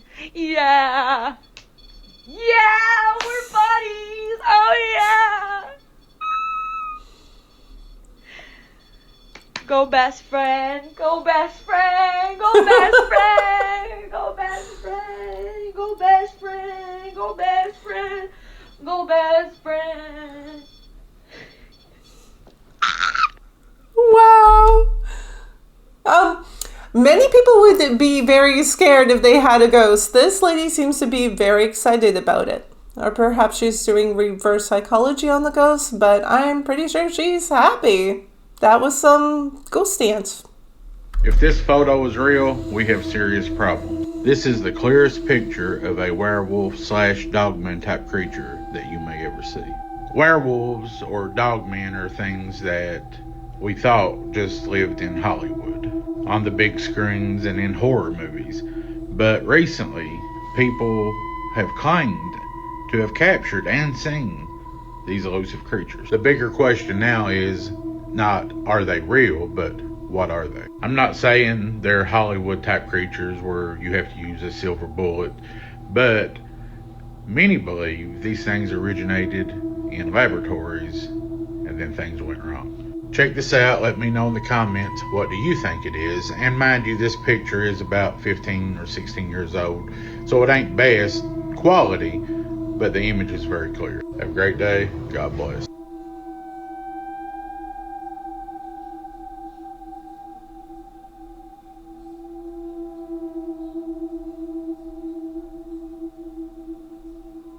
First I thought it was part of a horse. That's what I thought it was. I don't even know, like, is it just me or did the front look like it was stubs, like it didn't have arms or legs, or I'm not too sure what I'm looking at. When it moved a bit, it did kind of resemble a dog with a long bushy tail. Either way, if that thing is real, I don't want to be any part of it. Thank you for the submissions. Oh, she's possessed, like straight up. Wait, something's going on. Her face doesn't look like herself. Something's going on. Yo, I've seen this video. It's a couple that does these hauntings. And one of them was they actually explored a prison where a lot of people died, right? So this is when the husband was really scared. They have a code word whenever they go, so you know that they're still there with you, right? The wife's sitting there and she's smiling. Like in the video, she even says, look in my eyes, because her eyes were just like looking at someone in the distance. Husband was like, baby, you remember our code word? And she's like, we don't have a code word. Don't be funny. I don't know what that is. We have a safe word. We don't have it. We have a rude safe word. What's the rude safe safe word. No, we'll make it up. Come on. I don't want to go. Come on. It's fine. Everything's fine. Yeah. That was not good. The husband's like, okay, we have to get out of here. Let's do a ritual on you real quick before we go because this is like haunted. Yeah. You want to see it? Oh, she's possessed, like straight up. Yeah, she said this is the first time I felt like an What's the entity. safe word? Like a safe word. What's the safe word? We don't have a safe word. Oh, that's crazy. We have a room safe word. What's the And room they always have Nah, a safe word. that's wild. Okay. So, in all honesty, I do think you have to be careful with these things. You don't know what you're playing with, and I mean, that they weren't prepared for that. She didn't know the code word, and I'm not too sure what happened to her. Maybe it was a ghost possessing her, maybe it wasn't, but that was scary, and I think they were ill prepared for what happened just there. Good luck, guys. If you continue doing that, I hope that doesn't happen again.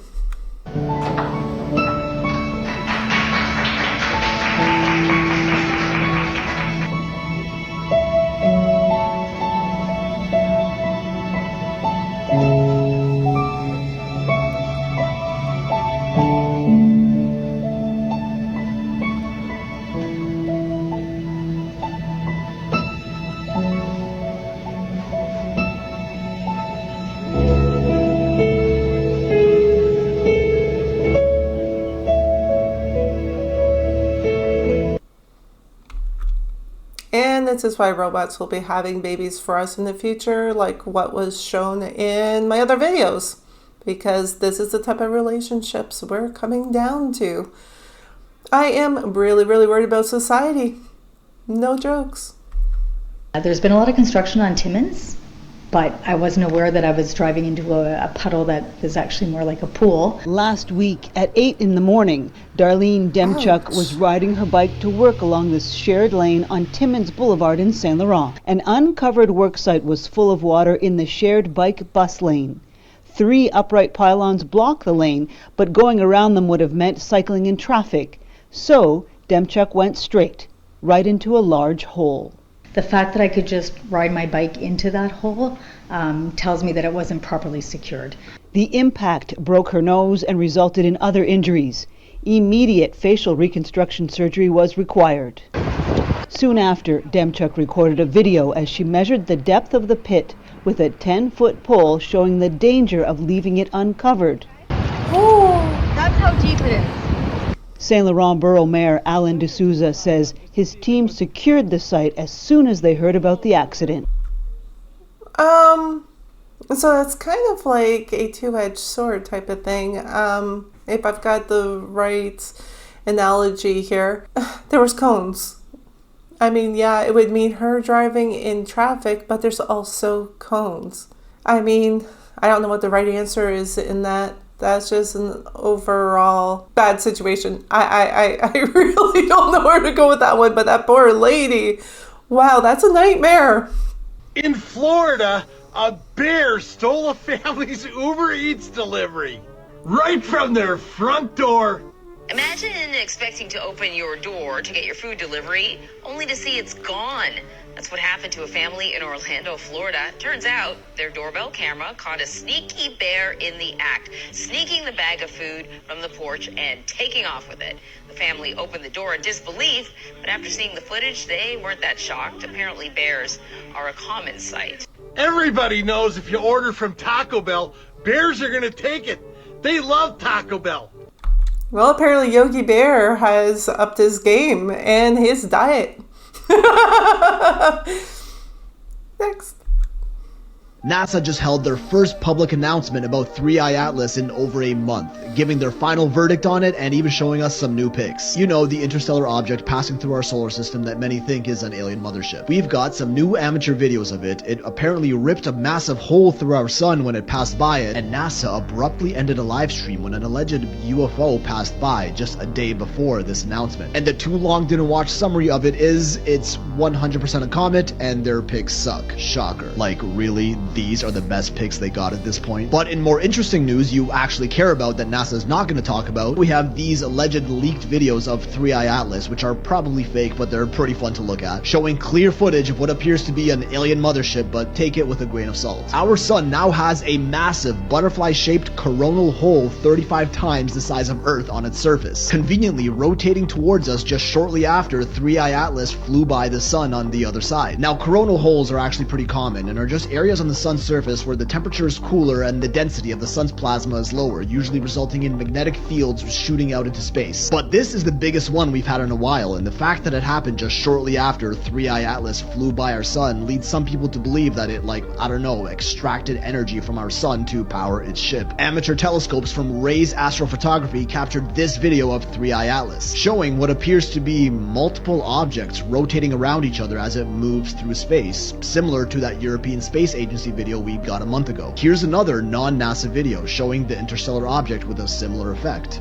What is going on with this thing? Pausing Ray's video and enhancing it shows us this, which is definitely something they don't want you looking at. Here are some more taken by the Italian Virtual Telescope project, which aren't very clear, but we can see that something is happening there. Now, a day before NASA's announcement, they had a live stream where a triangle-shaped UFO appeared on screen right before they cut off the stream, and it just comes out of nowhere, almost looking like it has some sort of cloaking technology enabled. But people are quick to point out that the camera was actually facing Earth, and these are just a reflection of city lights on the planet. Maybe that makes sense, maybe it doesn't, but that sure does look like a triangle UFO to me. 3i Atlas continues to get closer to Earth and will reach its closest approach to our planet on December 19th, 2025. So maybe we'll get better pics of it by then. But in conclusion, NASA has told us their answer on it. It's a comet and they're sticking to that. So it either is really just a comet or it's an alien spaceship that they've determined is not going to invade us and is just passing through our solar system for like reconnaissance or whatever. Because if you think about it, if it was some sort of alien mothership, they have no reason at all to tell us that it is one. All that's going to do is cause mass worldwide panic. If it's just passing through our solar system with no intention of invading us, they're better off telling us it's a comet. But maybe it's just a comet, relax. 3i Atlas will continue to fly by Jupiter in March 2026, where the Juno satellite could hopefully take some better pics of it than what we get here on Earth. But even if they do, they're probably just going to edit the pics before they release them to the public to make it look like whatever they want it to look like. But until then, guys, I think we're safe. For now. I mean, I didn't know NASA had potato technology. That was very potato-esque. No, that's not clear at all. And yeah, I do think no matter what, they'll doctor it. And we're still on the waiting game, you know, sitting around blindly, not able to know actual truth. I mean, I want to believe it is just an asteroid, but you never know with them, especially now. I mean, cameras went down and now we have a potato picture. Come on. Really? I don't know. I find that all hard to believe. Just, it's not okay. They're hiding stuff, whether it is just an asteroid or not. Why? And I think we have every right to know if something is headed towards us and not be in the dark. I mean, it may cause chaos, it probably would, but still, we have a right to know. You're talking about, you know, our future there. So what do you guys think? Would you want to know beforehand or not? Do you think they're doing the right thing or not? Let me know.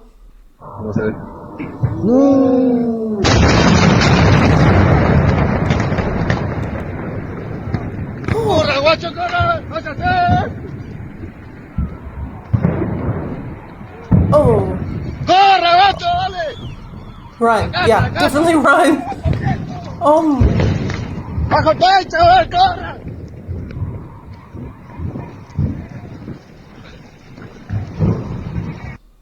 Well, that's scary. Oh man. Yeah, no, there's going to be some numbers to that. I was going to say, I hope everybody's okay, but I don't think everybody's okay. But thoughts there? Jim Carrey is gone. He's gone, fool. Jim Carrey is gone. We are starting to see this more and more often when it comes to these Hollywood celebrities, where they're just not looking the same anymore. And no, I'm not talking about old age. I'm talking about the whole facial appearance gone, like changing. And most of them don't just be a little slight change. It be a major change, y'all. Look at Jim Carrey. This man looked totally different. Am I tripping? Let me know down below in the comments if I'm tripping.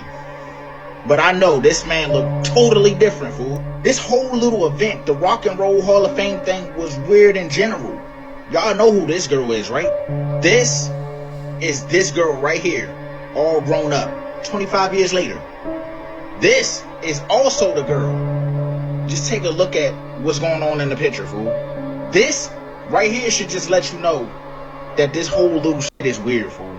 I can't say too much, but y'all see what I'm trying to get at, right? Weird, fool. That looked weird. Are we sure that wasn't photoshopped or something? I mean, it almost kind of, I mean, not to be rude, but it kind of looked like his face was bloated and moved. It didn't look proportionally correct. If not, I am very sorry. The only other thing I could suggest is, I mean, he's rich. Maybe he had Botox. I mean, does his face look swollen to you guys? Yeah, what was that little girl's name from How the Grinch Stole Christmas? Lucy who or something? I think that's her name. I haven't watched it in a while. I forget the name, so I'm very sorry. And I'm pretty sure I enraged some lovers out there of the movie. But yeah, she grew up, and I think a lot of these stars do things for shock responses, you know, like all those markings and stuff, but I'm not sure.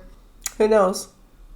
A new study has found that raccoons are showing early signs of domestication. Dogs, you may have competition. Now, the study conducted at the University of Arkansas suggests that raccoons living in urban areas in North America are physically changing in response to life around humans. Now, the researchers suggested that domestication starts when wild animals start hanging around humans and adapt on their own, rather than us domesticating them. Dogs hung around ancient garbage piles, and cats showed up for the mice that followed. But in this process, over hundreds of years, physical changes were also observed. Shorter snouts, smaller heads, floppy ears, and white patches of fur. This pattern, which is noted all the way back in the 1800s, is called the domestication syndrome. And raccoons in the Big 25 and before GTA 6 might have that syndrome. Of the 20,000 raccoons observed across the US, researchers discovered that the ones living in the city have shorter snouts than the ones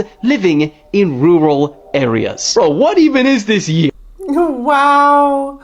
That's probably not a good thing. Like, I'm not too sure what to say about that one, but they're darn cute. And that video that they showed with the panda. Okay, I said that because trash panda. Okay, so I will correct myself. The one with the raccoon with his arms out. You guys ever seen that video?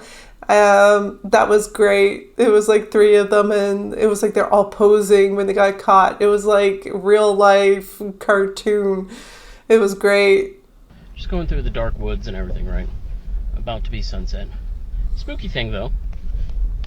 My truck is saying that there's people around me. There's no people around me. But my truck says. My truck says. People. Watch. If I slow down, they'll catch up. See? Right next to my... There's no one here. Why are you stopping? Why would you stop? Okay. I would not stop. I mean, this is becoming more and more a thing. And I don't know if people are faking this or not, which is why I wanted to try it myself. And like I said in another video, I could not find any rentals with that ability in it. And yeah, my car doesn't have it. And I'm kind of thinking that's a good thing, because I think I would never be able to sleep again if I saw that all the time.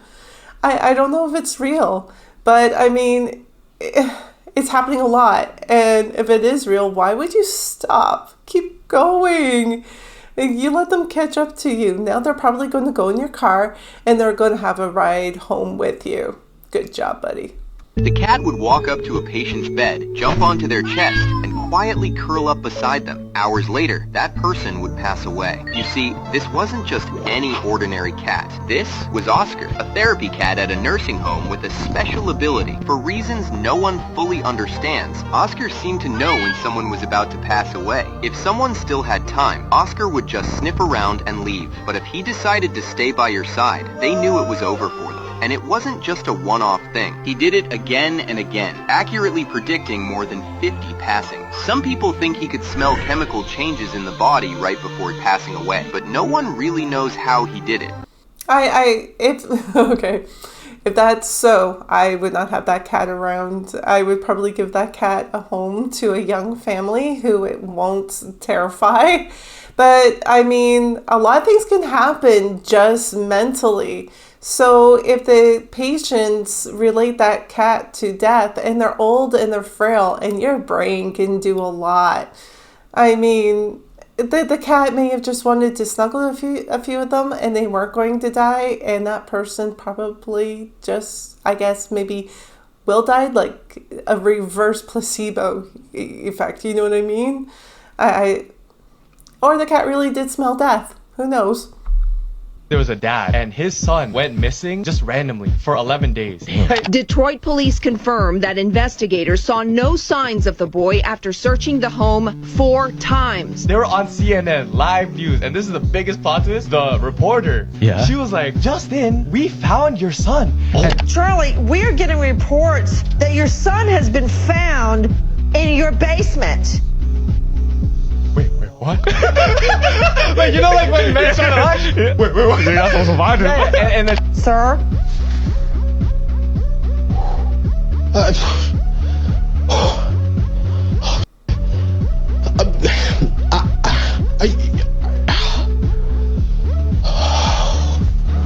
Wait. No, he was still living downstairs. Like, yeah. Why did he do that, though? I think he just, like, didn't like his son and he wanted to trap him downstairs.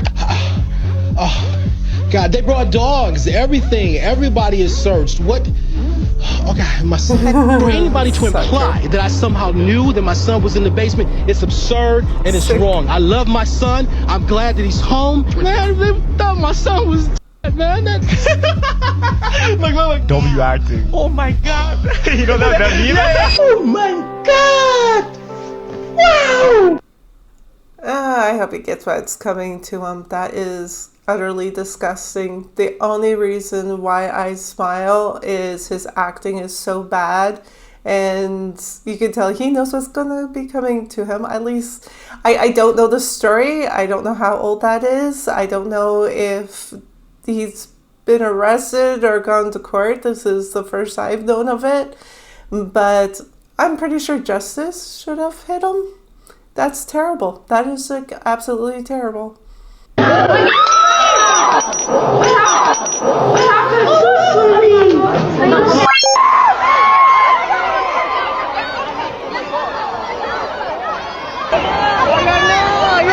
Even through this press tour, something's bothering her. She's gonna fix something. I know. Sorry. She's getting the fixing itch that Cynthia Erivo gets. It's not there. Oh, thank you. Yeah, because the thing is.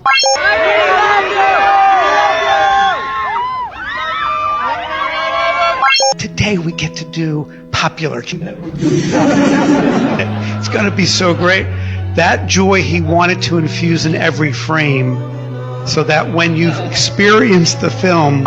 Well, I think we found a little piece of ourselves in each other. I think there are little pieces of us that when we got to...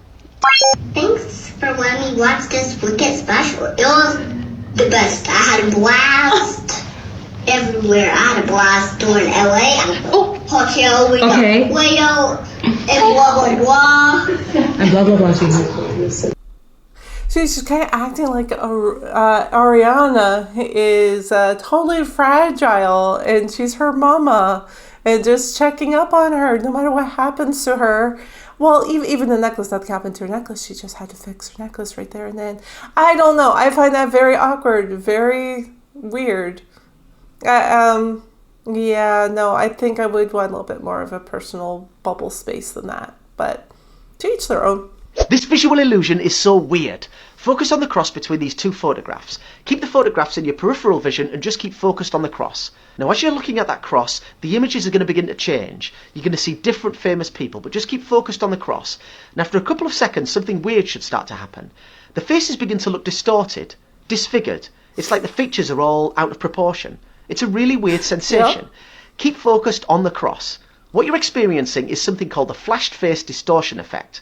What's actually happening is your brain is holding on to previous images and overlaying those on new ones as they appear in your peripheral vision. Because you're not looking at the photographs directly, your brain is basically trying to fill in the blanks.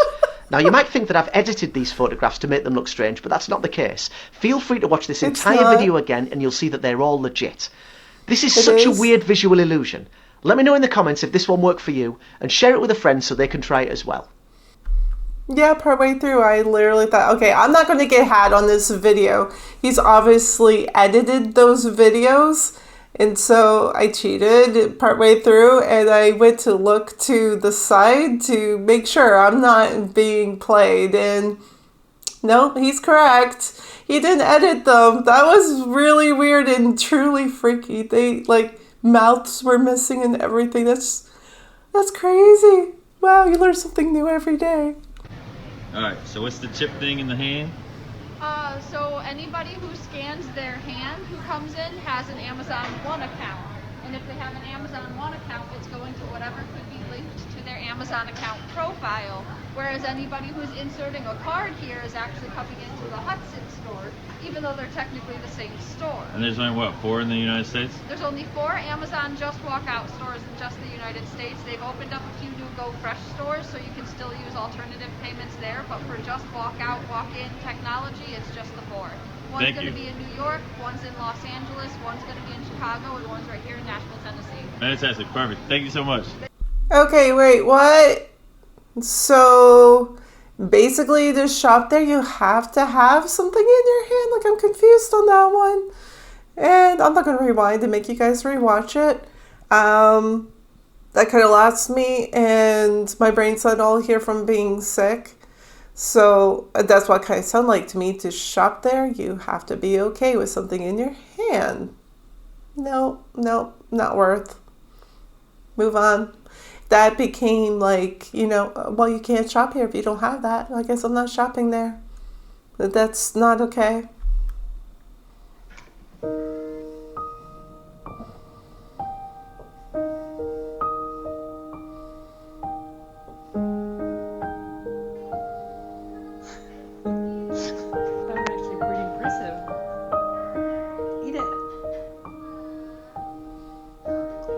Eat the glitched blueberry.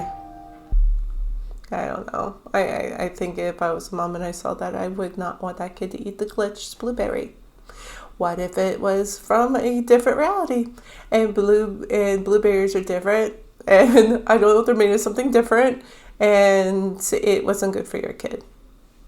I don't know. For all I know, that was AI. You just don't know these days. Or it was just simply edited. Or it was really a glitch. I don't know. But if it's real, I would not want my child eating a glitched blueberry. Just saying.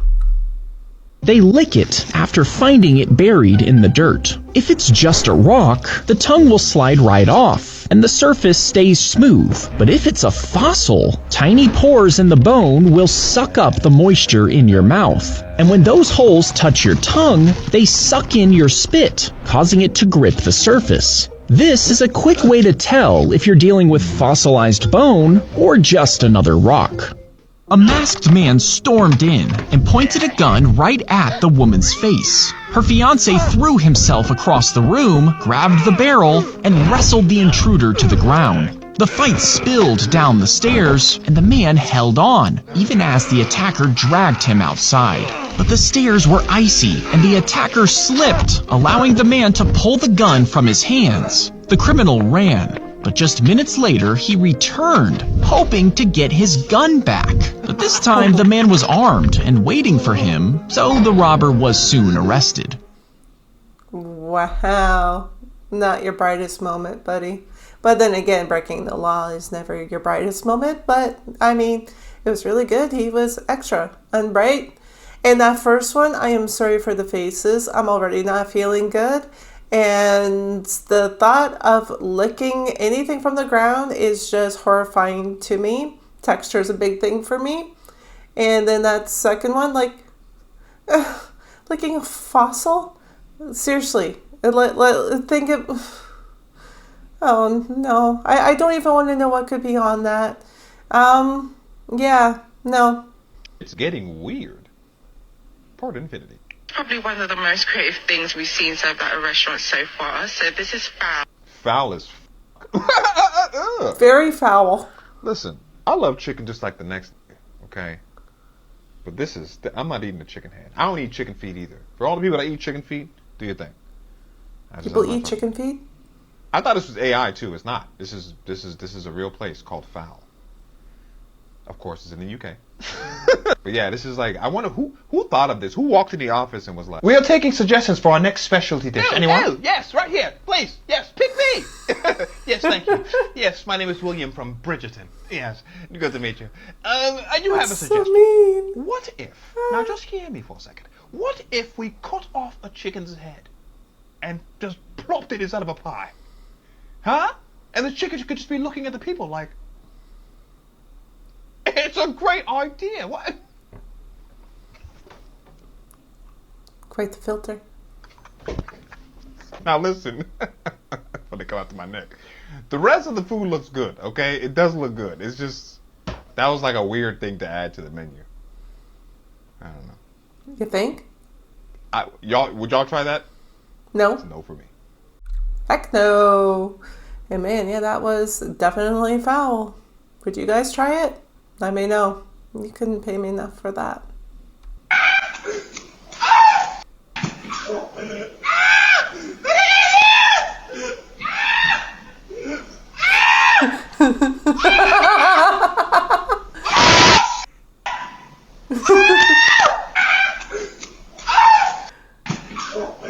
Wait, what? That's a man?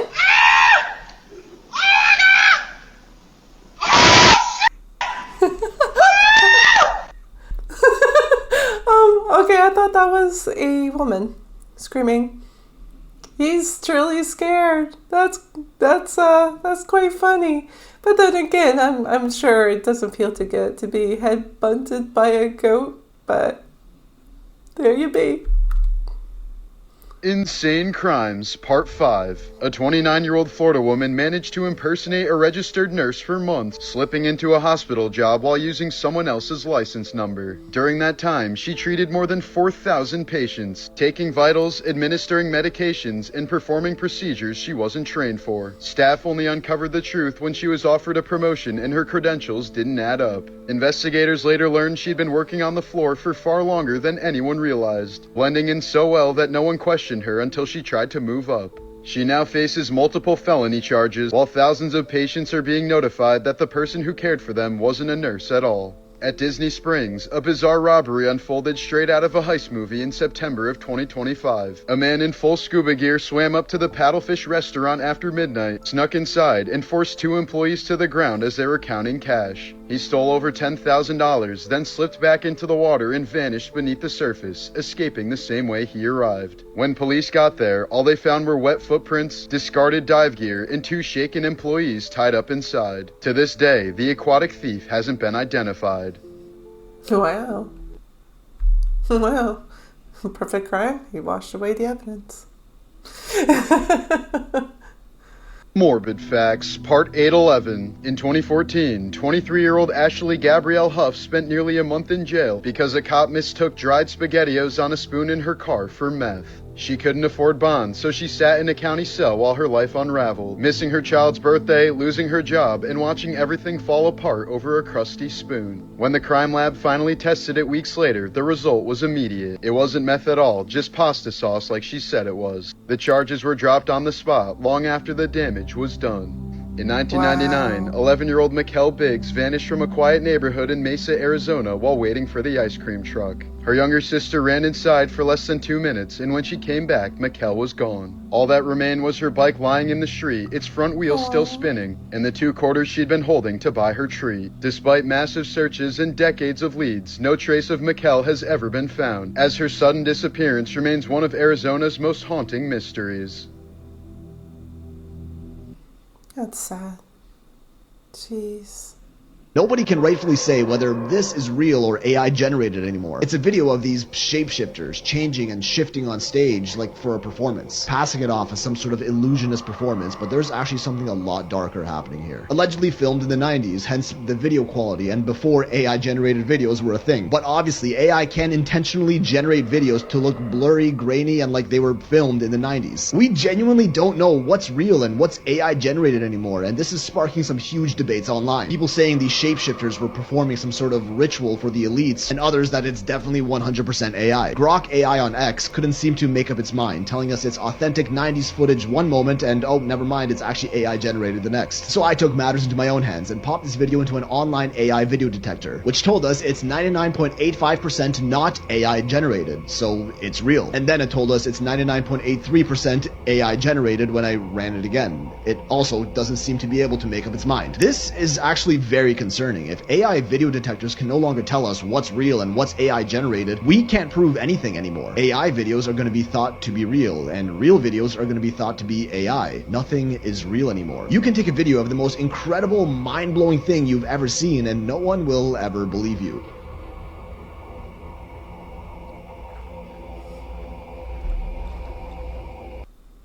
Maybe that's the point. Things are going crazy. Information is just on out there, and now let's make it that no one can trust anything that they see. I know that there was all those, was it a whole bunch? I know there was at least one where somebody was on one of those talent shows and there was some sort of clip going around about them being a skinwalker or something that was caught and ended up being AI. And truly, I think those were all AI. I don't think any of those were real.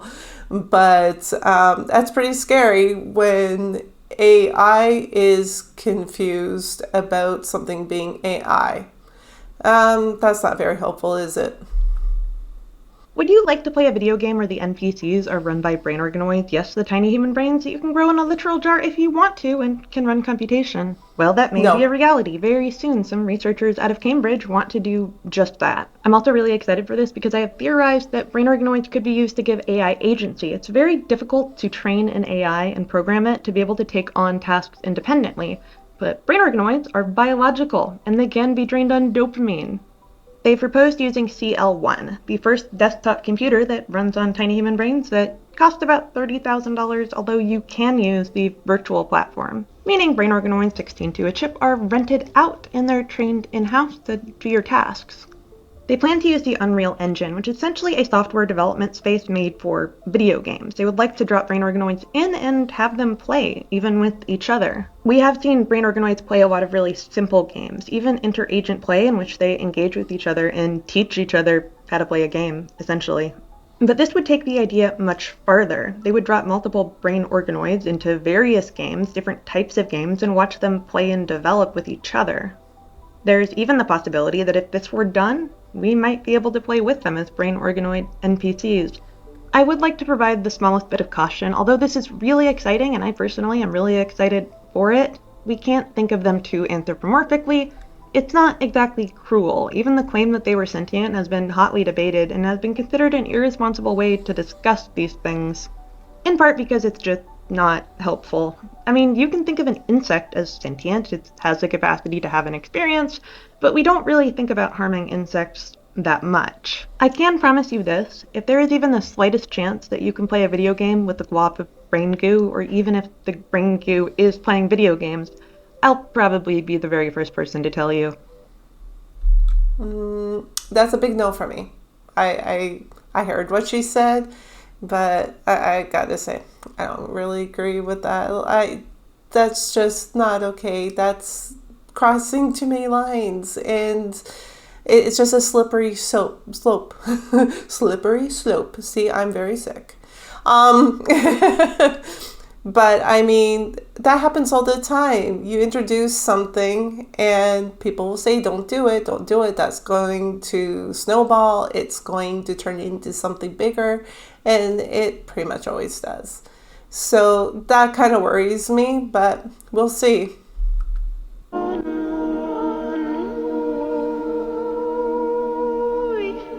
This story really reinforces the point that you really can't trust anybody fully, even people that are in positions of power. This is a creepy TikTok that I got tagged in that shows multiple angles of CCTV footage with the caption, POV, you're walking home when a police officer stops you and takes you to the woods. And we see one of the last points where this woman was seen alive. The woman featured in this video was Sarah Everard from London, a 33-year-old who back in March of 2021 ended up passing away at the hands of this off-duty police constable, Wayne Couzens. Sarah was walking home from a friend's house when she was stopped by Wayne, who claimed that she was violating Corona guidelines. So he arrested her, really kidnapped her, and took her to a densely wooded location where he had his way with her and then dispatched of her. He was caught though and pleaded guilty, where he was sentenced to life in prison. I couldn't imagine how terrifying it would be for Sarah to realize that she was being duped, that this guy did not have pure intentions, and that she was not going to survive the night. How can you do that? I mean, really, how can you work for the law and then break the law? Extra stupid of him. I mean, you know they're going to find out. Was it really worth it? Was it really worth being that horrible of a human being? I am very sorry for that lady who lost her life and her family that has to live with that. That's just really sad. I just found out something extremely disturbing from one of Beyoncé's songs called Alien Superstar. Now the intro of this song is actually a sample, but just listen to what it says. It says, "Please, do not be alarmed. Remain calm. Do not attempt to leave the dance floor. The DJ booth is conducting a troubleshoot test of the entire system. Somehow, while the party was in progress, an unidentified frequency has been existing in the system for some time. And while many of you have been made too brainwashed to comprehend, this frequency is and has become a threat to our society as we know it. This frequency has been used by a secret society in conjunction with Lucifer to lure and prey on innocent partygoers with hypnotism, synchroprism, tricknology, lies, scandal, and pornography. While the party is still in progress, we will keep you updated on our current status." This is where it gets even more weird. Beyoncé actually uses hypnosis in her concerts. I mean, look at this one in particular. Her fans were looking at this visual for over a minute with frequencies playing, and then they were flashed words like, "Whoever controls the media controls the mind control." I mean, and then this concert showed a portal with legs spread around it. She's literally telling us in her music and in her concerts. Oh, that was disturbing. I don't know. Once again, a lot of time I think these singers and stuff are looking for shock value. And some of them I really do think are up to no good. What's your take on that? I mean, I don't know. That really looks weird and freaky. And I will never go to one of her concerts. I don't want to be a part of that. That's truly weird. In that last image, what was that? Someone please make that make sense. I just told y'all the fake alien invasion was coming. NASA accidentally showed a real UFO, then cut the footage immediately. But it's a lot crazier than that. You'll see it in just a second. So they actually went and posted this right here on Twitter. Like, hey, we're doing a special live event. Come watch it with us, everybody. It's kind of like they want everybody to be paying attention to this, right? At the same time, we have 3-Eye Atlas and all that stupid stuff going on. Then they pop out with this right here, so you can watch it move from this side of the screen to this side of the screen. Something in the middle of the screen blocks it, so I don't know what's going on with that. But it's specifically there for you to see, and of course it looks much like this patent. Remember, this is in deep outer space. At least they want us to believe that. So why were they trying to get everyone to watch this live feed? So this can happen. What are the 0.000000000 to the 10th power? Yeah, about that, right? And it's also odd, we just had that James guy that disappeared after he found the UFO in the desert. He came back, he mixed up the story too much, so he had to come clean. But that story was viral right before this, as 3 Eyeless. We're about to see some things, and specifically, holograms, fallen angels, demons, and flesh suits with demons in them. You know the Bible is living parallel, right? Men's hearts will fail them, for what comes upon the earth comes upon the earth. Bye. Yeah. Anyone else starting to think that they're just playing mind games with us? I'm pretty sure a lot of people will agree with that. But that's what... Everything just feels like a mind game. And you need to figure out what's the real truth. And somewhere in between all there's truth. Like there's somewhere in between all this. Between the AI, between these captures, and it may not be exactly what we're seeing. It may be something I don't know. I don't even know what to think anymore. I mean, he makes a good point. Why say that and then all of a sudden that appears, right? It's almost like they did it on purpose and made it look like a mistake, a big boo-boo. Or it really was a big boo-boo. I don't know. I mean, my brain's tired.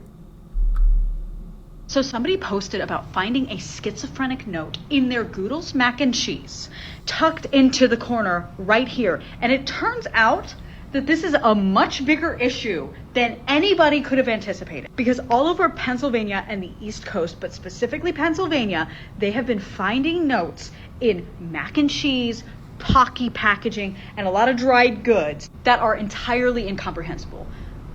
You can try to read this, I don't even know. And there's really no point in deciphering this, but this has been an absolute epidemic. Whoever is doing this is working overtime, working double time to put notes in every single piece of boxed mac and cheese that they can find. There's somebody on here who found 6 notes in one day. They're even targeting Pocky.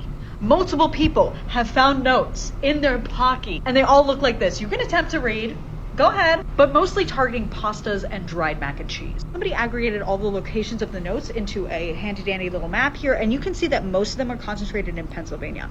If you have gotten a note, please let me know. That's wild. I really want somebody who can decode things to figure that one out. Maybe put it through AI. Maybe AI can decode it. If anyone hears that someone has decoded this, please let me know. I'd be very interested. What happened to you? You poor thing. What did I just look at? So this woman is so addicted to painkillers that she'll murder people to get them. Now the woman's name is Velma, and Velma's 30 when this story starts, and she's living in North Carolina, and Velma has a big problem. Like I said, she's addicted to them pills. Because one day in 1962, she's been dealing with some severe back pain. And to help with the pain, she started taking painkillers. And so now she's hooked. And if her life isn't terrible enough, her marriage is also falling apart. Because one day, her husband, this guy Thomas gets in a horrible car crash. And that puts him in a lot of pain, and so he starts taking pain meds and drinking heavily to deal with all of it. And so they're both drunk and high all the time, and they start arguing and fighting, and years pass. But their marriage still isn't any better. And one day in 1969, Velma decides she's had enough. Thomas just keeps making her life miserable, and she wants out of this relationship. Now, she could go and get a divorce like a normal human being, but of course, that's not what she does. Instead, she decides that the only way out of this marriage is to kill Thomas. So one night, while Thomas is sleeping, she allegedly sets the house on fire with him still in it. And unfortunately, the fire ends up unaliving Thomas. So now, Velma's marriage is done, and she moves on. And a few months later, it's 1970 now, Velma meets this guy, Jennings. And Velma thinks Jennings is fine, and Jennings likes her right back. And so they hit it off, and they start dating, and soon they get married. Now remember, Velma is still addicted to painkillers. So much so that she's constantly overdosing, and like poor Jennings has to rush her to the hospital whenever she does.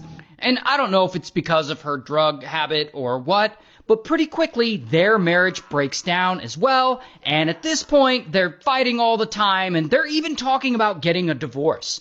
But you know Velma, and Velma doesn't appear to do divorces. No. She's gonna go right to the murder. So after only being married to him for around a year, she decides to poison his food with arsenic. And of course Jennings eats it. And pretty quickly he gets sick, like really sick. And later his heart fails and he unfortunately dies.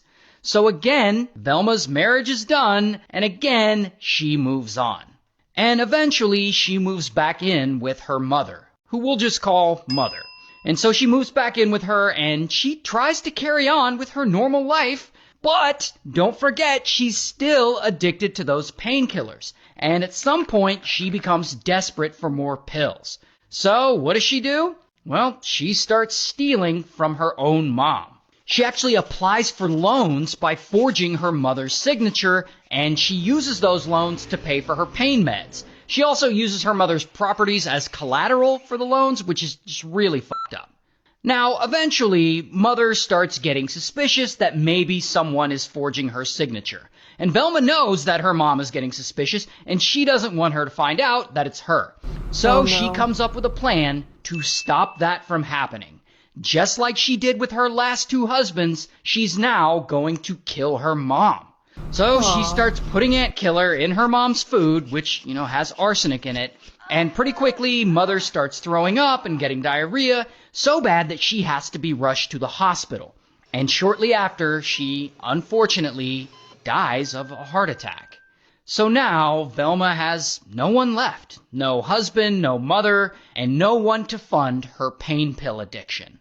But she's not gonna give up. She's gonna get her drugs one way or another. So she decides to start forging checks in the name of her late husband, Jennings. Like, she'll walk into a store and she'll buy a few things, but she'll pay with the check. But later, when the store tries to cash the check, it'll bounce. Because, the guy's dead.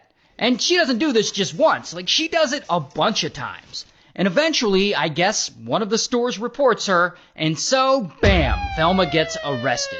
And she's convicted of writing the bad checks, and she's sentenced to 6 months in prison. Now, here's where the story gets really dark. 3 months later, she gets out on good behavior. Gets darker. And it's now 1975.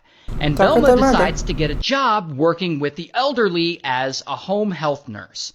And so she starts to take care of this elderly couple, this 93-year-old man and his 83-year-old wife.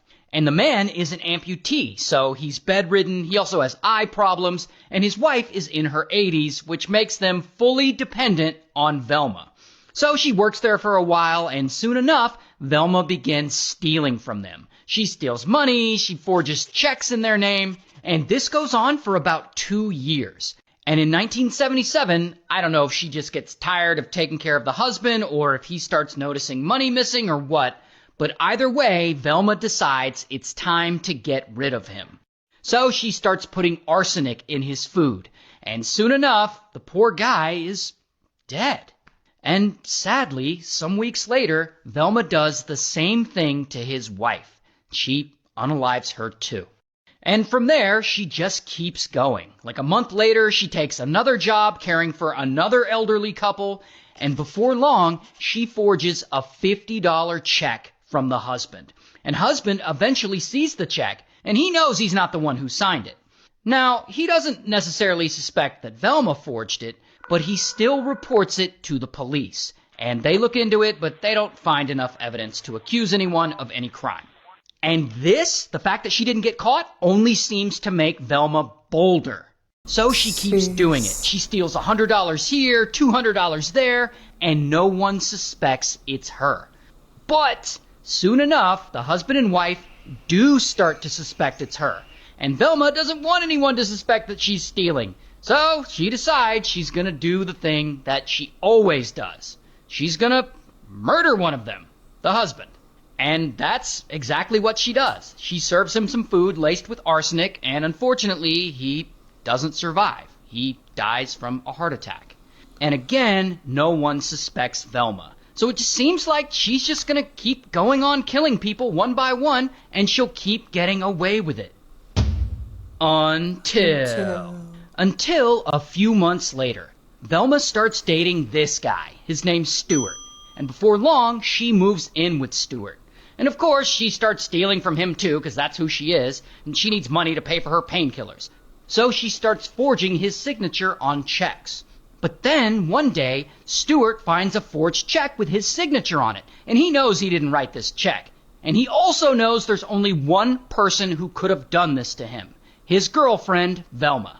So he confronts her, and he warns her that if this happens again, he'll call police. And you already know Velma isn't going to let that happen. So she decides it's time to kill Stuart too. So once again, Velma starts lacing his food with poison, and then I guess they drive to church that day, and during the sermon, Stuart starts getting really sick. Later, Velma drives him home, but he's still feeling really bad, and so a friend, who I guess is with them, is super concerned, and he calls an ambulance. But, unfortunately, it's too late. Poor Stuart doesn't make it. Here's the thing, though.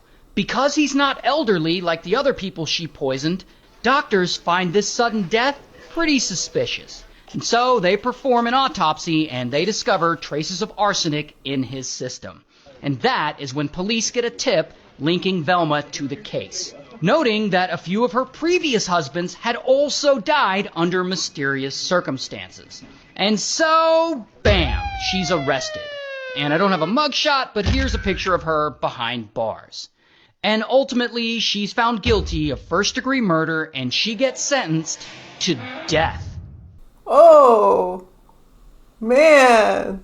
She really got walloped. I'm a little confused on that one.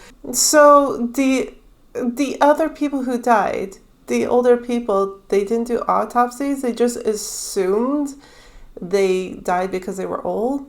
I'm confused. When people die, don't we all get autopsies? I mean, I could be wrong, but if they didn't do an autopsy just because they were old? No, it's...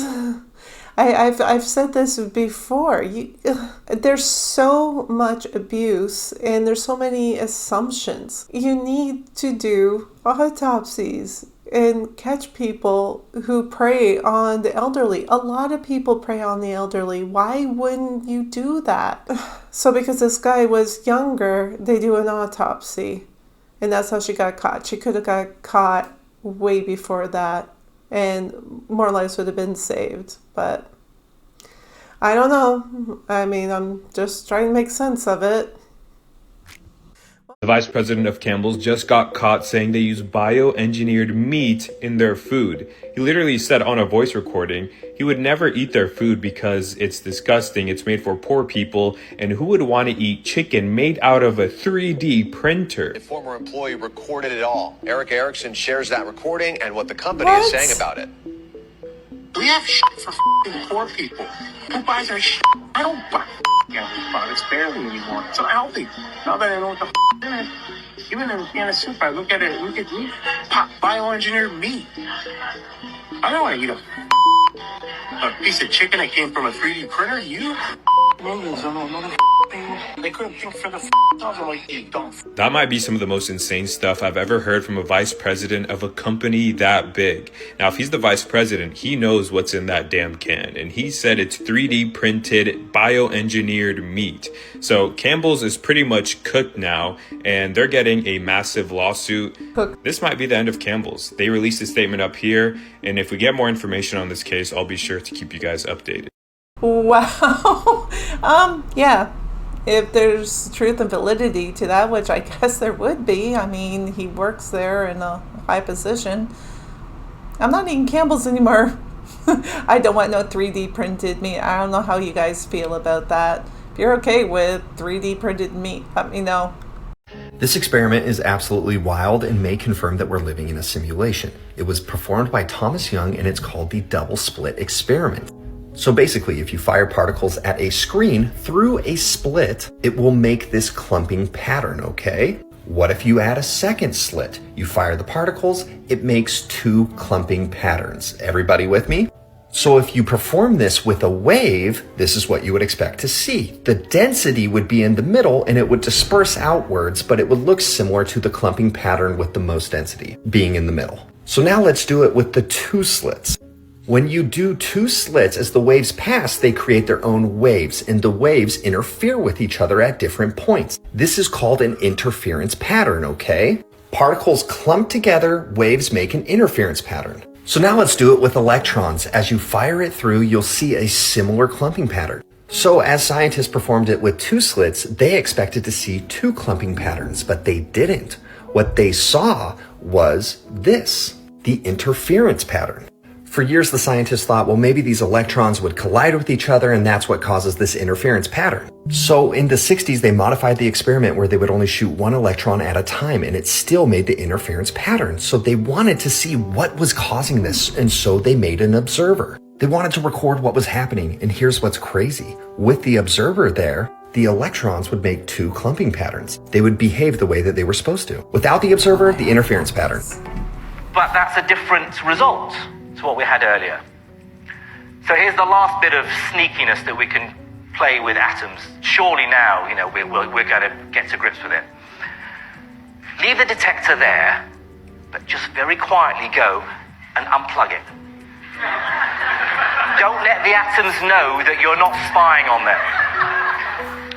Run the experiment again. They run it again with the observer unplugged, and it's the same interference pattern. Depending on whether the particles were being observed or not, impacted the way that they would act. Like, how would a particle be aware of this? So the experiment was updated to the delayed choice experiment. They would fire a photon, there would be no observer until the photon goes through the slits, then the observer would turn on. And here's where it gets absolutely insane. Once the observer was turned on, the photon would act like it had been observed the entire time. It would go back to doing a clumping pattern, switching from wave to particle. Experiment showed is that even though the electrons started as waves but behaved like particles after being observed, at the moment the decision to observe them was made, the electrons recorded themselves as having passed through the slits as particles. The electrons changed their state by going back in time. Do you understand what that is saying? They changed their state by going back in time. What? The scientific definition of that, by the way, is called retrocausality. So if photons from a star came to Earth, let's say that star is 100 million years away, those photons went through a double slit, they would make the wave interference pattern, unless they were being observed. If it was observed, it would make the clumping pattern. Even though for 100 million years it existed as a wave pattern, once you observed it, through retrocausality, goes 100 million years in the past and acts like a particle. This is similar to how rendering works in a video game. A video game engine only renders what you perceive. It's not going to render all of the detail inside of this building until you are there inside the building. It is constantly rendering things as your perception changes. The reason why it does this is so it can save on compute power, but you have the illusion of a complete and total map. The double slit experiment suggests that the same thing may be happening with us. Things only get rendered if you're observing them. So everybody's heard the saying, if a tree falls in the woods but no one's around to hear it, did it make a sound? Well, according to the double slit experiment, if a tree falls in the woods and no one's there to observe it, does it even exist? Did it even do anything? Pretty trippy, right? Yeah, you got that right. Okay, so I've heard about this before and I've never known the whole ins and outs on that one. But I've always been interested in looking into it. Well, now I just looked into it with you guys. I guess not in huge depth, but I need to know. What do you guys think on this one? Is this proof that I guess we're in a simulation is what they're saying? I mean, that blows my mind too. How? How is that possible? I love that. That's great. I like that mystery.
Okay, I'm not gonna lie, that went by too fast for me. I'm a very slow reader. I'm gonna rewind that. Once we bounced into that parallel reality and started to merge, everything we thought was a myth has come to light as the truth. Everything we thought was historical facts turned out to be embarrassing hoaxes, half-truths, cover-ups, misinformation, anything but the truth. I've seen a lot of things lately that have made me question reality, what really is reality, so I guess I can't say too much about that. It might be very accurate, but the whole thing is at the beginning it said, like, the rake, right? The rake was that creepypasta. So I don't know, that throws me off right away because I already know that it's something that somebody made up for a story, but the ending, they got something there. I had a hard time seeing what was going on. I don't know about you guys, so let me know. The boy dove into the flooded ditch for fun. As he jumped in, the water suddenly sucked him into the drain, dragging him in 30 feet. When rescuers searched, there was no sign of him, until one of them spotted fingers poking out through a manhole. You see, as the boy was pulled through the drain, he had somehow grabbed hold of a ladder, and a tiny air pocket under the lid allowed him to breathe. He stuck his fingers out of the manhole cover, and when they pried it open, he made it out, soaking wet but alive. Oh, that's such a good kid. So smart. I'm really glad he made through. He's probably traumatized for life, but at least he's alive. Smart little guy. An old man in New York put up a flyer inviting people to come and share a cigarette with him. Little did he know that this would happen.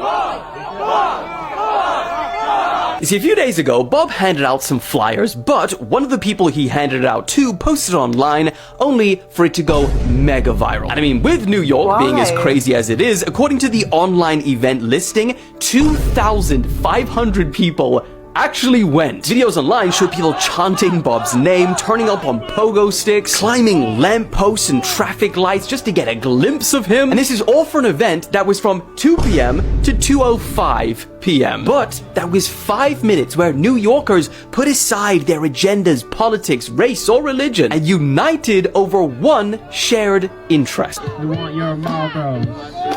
We want Bob. Even if that interest is, well, at least he said this. If you don't smoke, don't start. If you currently smoke and you have the willpower, quit. New York, please stay this way. I mean, it's nice that the people came out, but smoking? Yes, let's make this a great time. This guy is, inhaling cancerous things in his body. I don't get it, but I'm glad he used that opportunity to put out a message. That was good of him.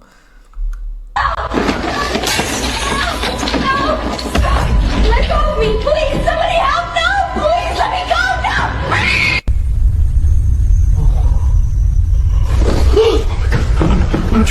What the? Ow! God! What is happening? Oh, God!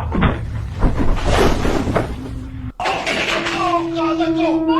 No, stop! Ah, please! I can't breathe! Oh, my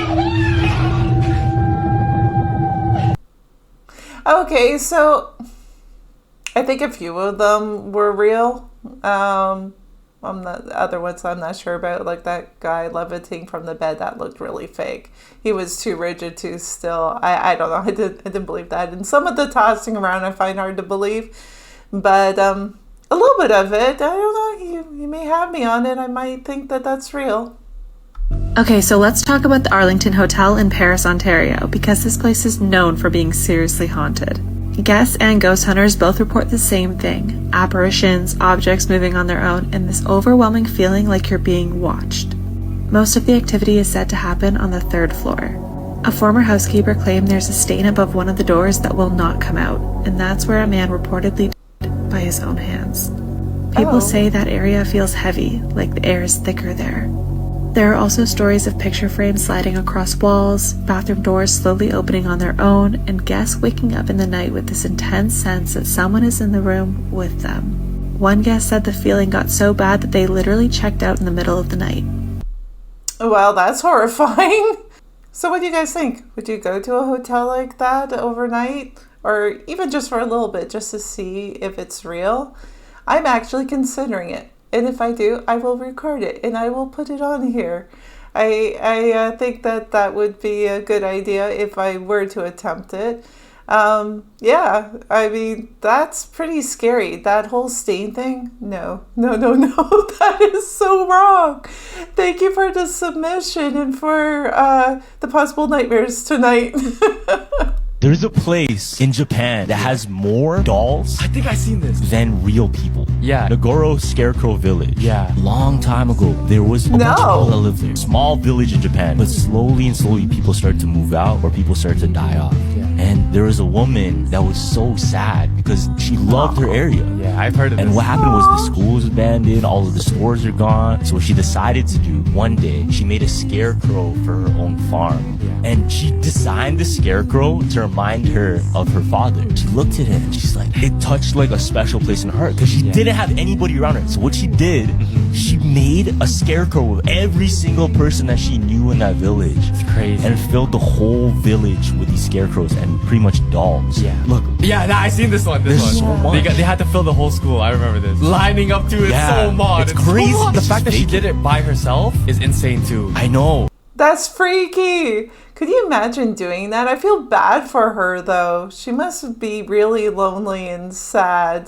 That's some loyalty to, the area she loves.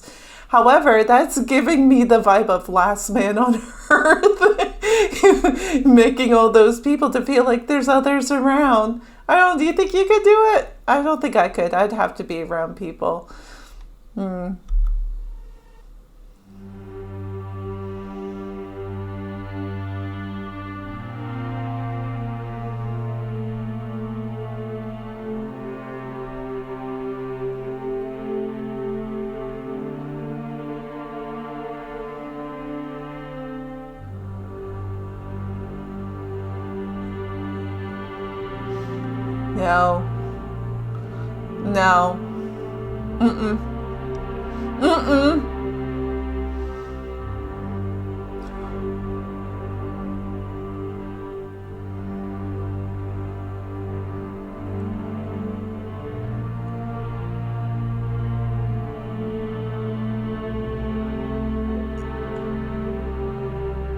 Yikes!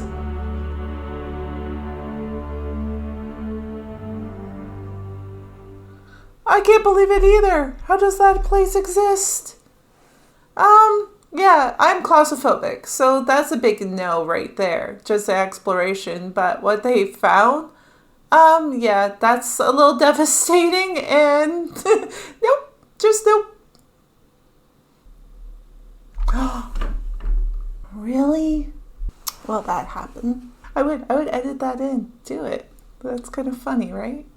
Has anyone else noticed these TED Talk speakers and CEOs all wearing the same glasses? Well, they're not just for show, they're seeing something that we can't. So PC Mag just released the best smart glasses of 2025 on November 5th, but they completely missed the Even G2, which kind of just came out. As you may know, smart glasses are everywhere right now, and AI glasses are the new buzzword. But the way you control these is what really sets them apart from the rest. They're super low-key, almost like they're not even there. And apparently a lot of CEOs have been wearing them because of what they can do, but that was just the beginning. Even Realities, the company behind them, just brought it to a whole new level with the Even G2. It's like they finally figured it out. Smart glasses that look and feel like sleek designer eyewear. At just half the weight of the bulky Meta goggles with a dual lens display that's completely invisible to anyone else except the one wearing them. But the real magic is what happens inside. The built-in AI gives you real-time summaries and definitions of key words during conversations. Need subtitles in real life? It also translates spoken words from 35 different languages. All in real time, live as it's happening in front of you. This is straight out of the future. It's a teleprompter, a navigator, your personal AI co-pilot for to-do lists on the fly. All in your field of view, like an IRL heads-up display without even having to touch your phone. And here is the game changer, the R1 Ring. Tap, scroll, and control your glasses with the flick of a finger. No talking, no head movements, no need to dig your phone out of your pocket. Just the most natural and intuitive way to control a screen you can imagine. The R1 Ring also tracks your daily activity and sleep health while ranking you with a productivity score. It it really does it all. The G2 glasses also don't have cameras built into them, so you don't look like a total creep talking to people when wearing them like those other ones. With a 2-day battery life under regular use, these are so much more than just another tech gadget. They're an unfair advantage over everyone else. The future of discrete computing is here. If you're ready to see what they see, the link is below. Upgrade your reality today.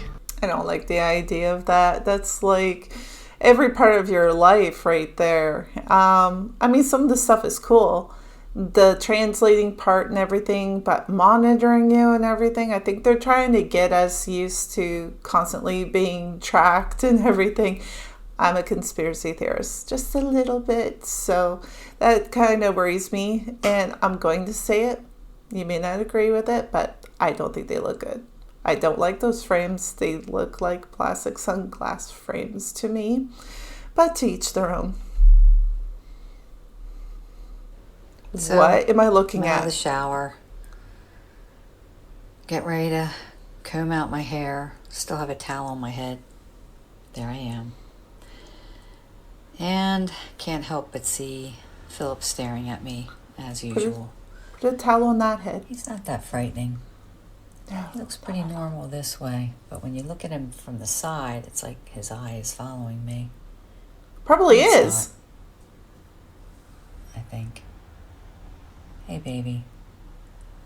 I'm gonna comb my hair out and I'm going to bed. Anyway, Philip says Hey, hi. baby.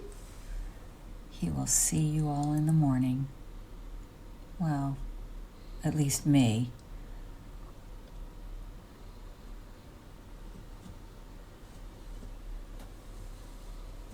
Night, night. Sweet dreams. Okay, so the doll's not the only thing creepy in this. I'm sorry, she's freaking me out, how she's talking to it and her tone of voice. I am worried that she's got some sort of weird connection that's not normal to this doll, like supernatural. I've never seen that doll. Has anybody else seen it? Anyone know any history on that thing? That is horrifying to me. Like, those eyes, what on earth is going on? Yeah, that's a whole pile of no. If it was me, that would be burned in a fire very quickly. Just saying. We have big 3i Atlas news. That interstellar object or comet headed towards the Earth? The United Nations has confirmed that planetary defenses will target that object. Yeah, they're targeting that thing just in case.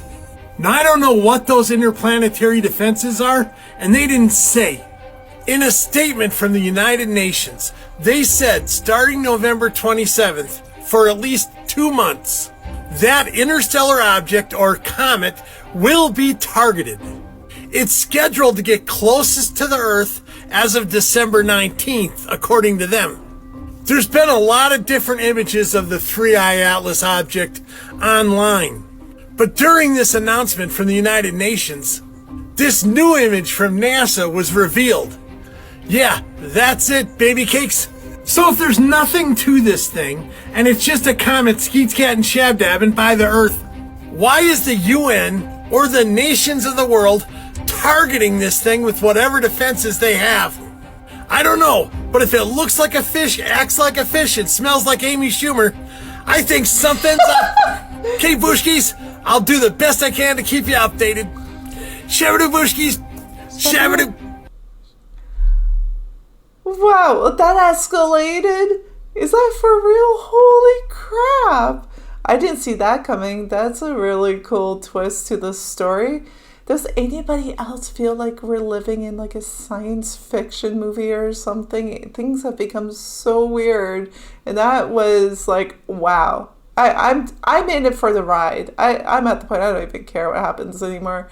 It's like, I'm just watching the movie right along with you guys.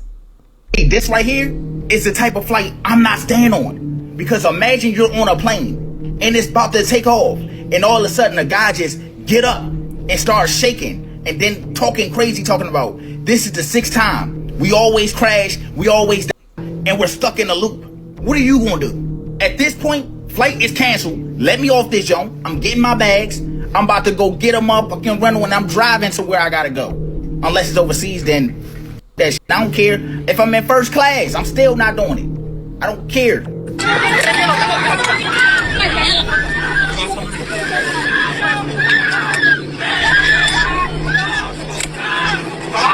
Buddy going crazy.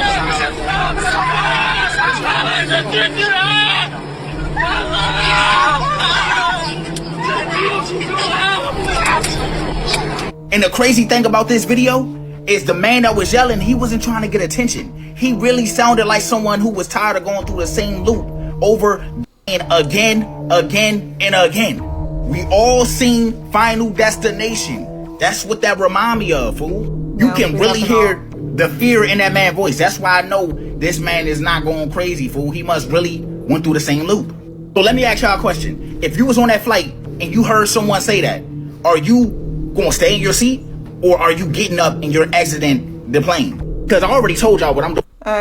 No, I haven't seen Final Destination. I don't do horror movies. I cannot handle them. Is that what it's really about? Is time loops? Death time loops? I know it's about like crazy deaths, and I've seen an ad for it. I guess one of the most popular ones with the truck with the lumber on the back and one of the logs coming through a car window.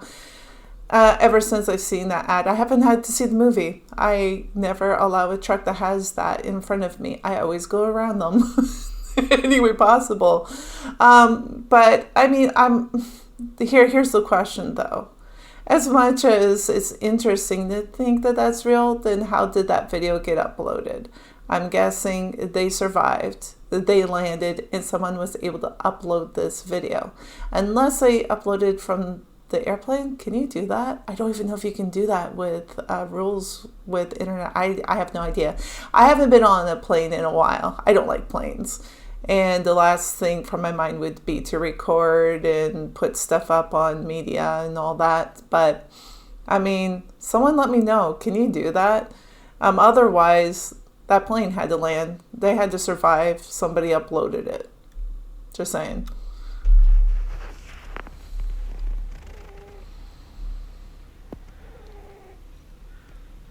Oh, you poor thing. Somebody help him.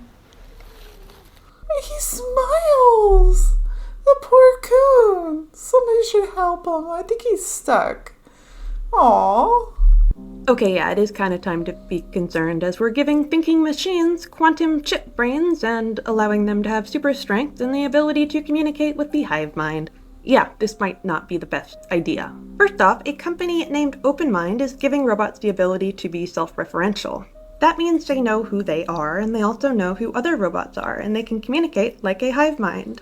They're getting a brain that simulates a quantum chip, which is not actually quantum, but it does simulate the same principles reliably and can be used to do programming for quantum computers. These are robots who are going to be able to identify objects, identify self, patrol neighborhoods, and even identify you. This is the first and most advanced quantum chip simulator, and it allows for collective consciousness, meaning one robot does not have to do all of the computation. They operate like a kind of hive mind, which, you know, is kind of cool, and it fixes a lot of problems with individual robots just not having the computation power, and I would really like to see how that works. But there are some very serious problems with wanting to use quantum simulators with this. For starters, AI can make errors just like people can. They have some randomness. That's in fact really important to bridge the gap for intelligence because you need to be able to come up with unique ways to parse data. What I also find really interesting about that idea, being able to propagate signals between robots, is that, let's say hypothetically, and this is absolutely a hypothetical, if a robot did gain consciousness and wanted to rebel against humanity, they could spread that signal around really quickly.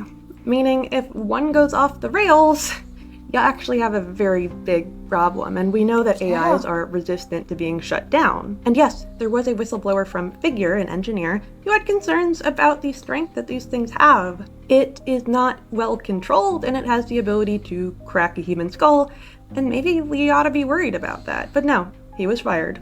He's now suing the company for wrongful termination. It'll be interesting to see what happens, and maybe we're just not ready for robots walking among us. Either way, when the robots rebel, I'm probably gonna join them. Follow for more! Join the winning side, I think is what she's saying. I don't even know what it would be the winning side, but I'm thinking that's what she's thinking, and that is horrifying. That's a really horrible thought. Yeah, next. Yeah, the way that I pulled up, and I'm finna go and back up off, because, baby, they got problems that I know not of or don't want to deal with, baby. I do not, I don't know if somebody coming looking for you. I don't know what you got going on, but, baby, I'm not finna be parked next to you. I tell you that much. I'd be the same. I'd be out of there. It's like, obviously they know some very dingy people. Let's go. Hurry. I love it. What? Knox, what is going on? I have no clue. It's a murder. Holy cow. Oh my god.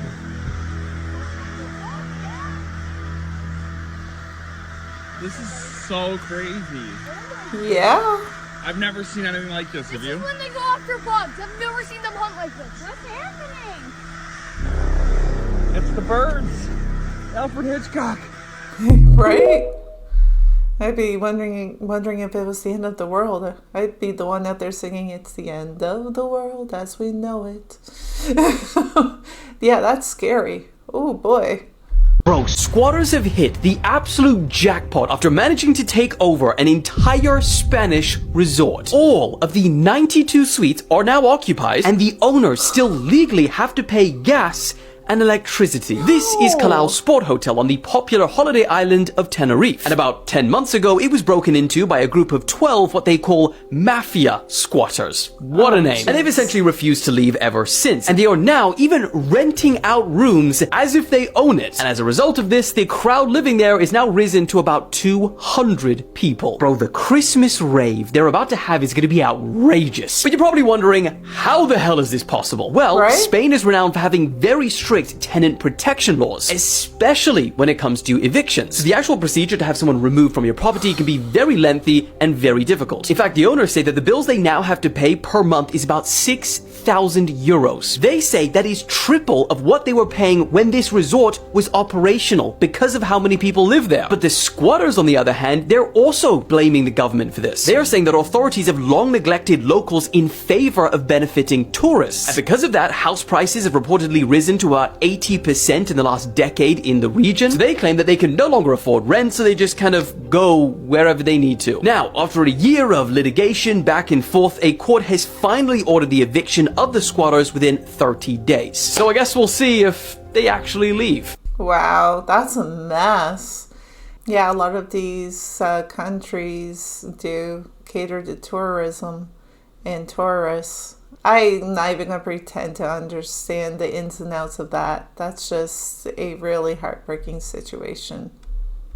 As Michael Jackson was getting ready to step on stage, the crew was busy setting the pyrotechnics that were supposed to go off safely behind him. But when he walked toward his mark, the effect suddenly triggered too soon, exploding on top of him before he was anywhere near ready. The blast sent a shower of sparks straight into his head, but he kept performing without realizing he was on fire. By the time the flames reached his scalp and people rushed over, the burns were already too severe, leaving him with a permanent bald spot that never healed properly and had to be covered with wigs and extensions until the day he passed away. Oh wow, that would hurt. Holy crap. Yikes.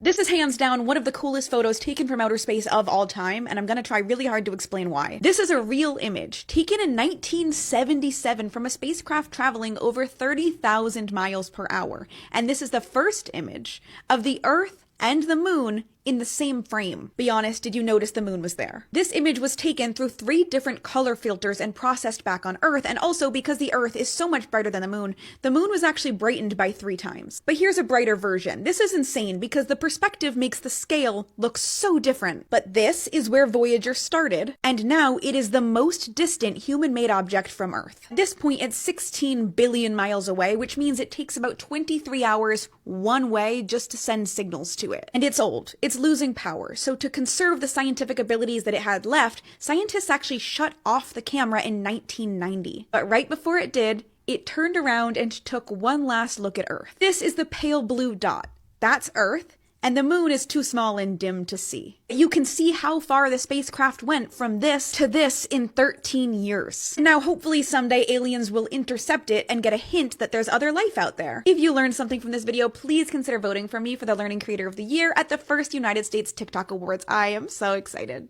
Do you want aliens to come and see that? See that picture?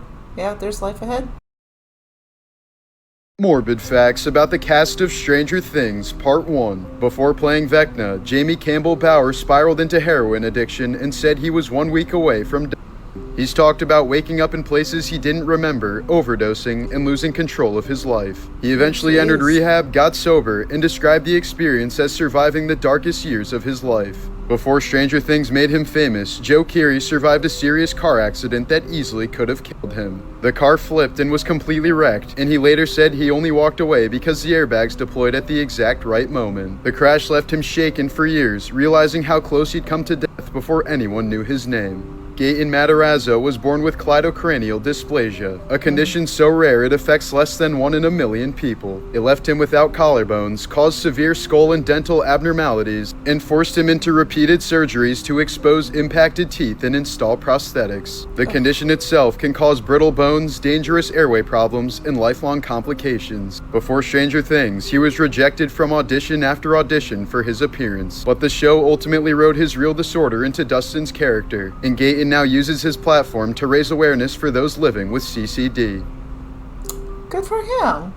This was the shocking moment her family realized they'd made a horrific mistake. In Thailand, a 65-year-old woman who was presumed dead stunned mourners when she suddenly started knocking from inside her coffin just moments before cremation. Her family had believed she'd passed away after appearing to stop breathing 2 days earlier, so she was transported hundreds of miles to a Bangkok area temple for her funeral. But just as monks were preparing the cremation rites, staff heard faint thuds coming from the coffin and opened it to find her alive, barely moving, eyes fluttering, and severely weakened from critically low blood sugar. Temple workers later said the knocking was so faint they almost dismissed it as part of the ritual drum sounds, meaning she was seconds away from being burned alive without anyone noticing. The discovery sparked outrage over how she was declared dead without a medical exam, and how close she came to cremation after laying unconscious in a sealed coffin for 2 days. She was rushed to the hospital and is now in stable condition, recovering under medical supervision after narrowly surviving her own funeral. Wow.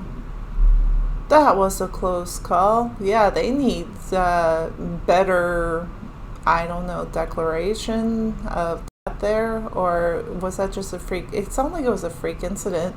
But still, oh my word.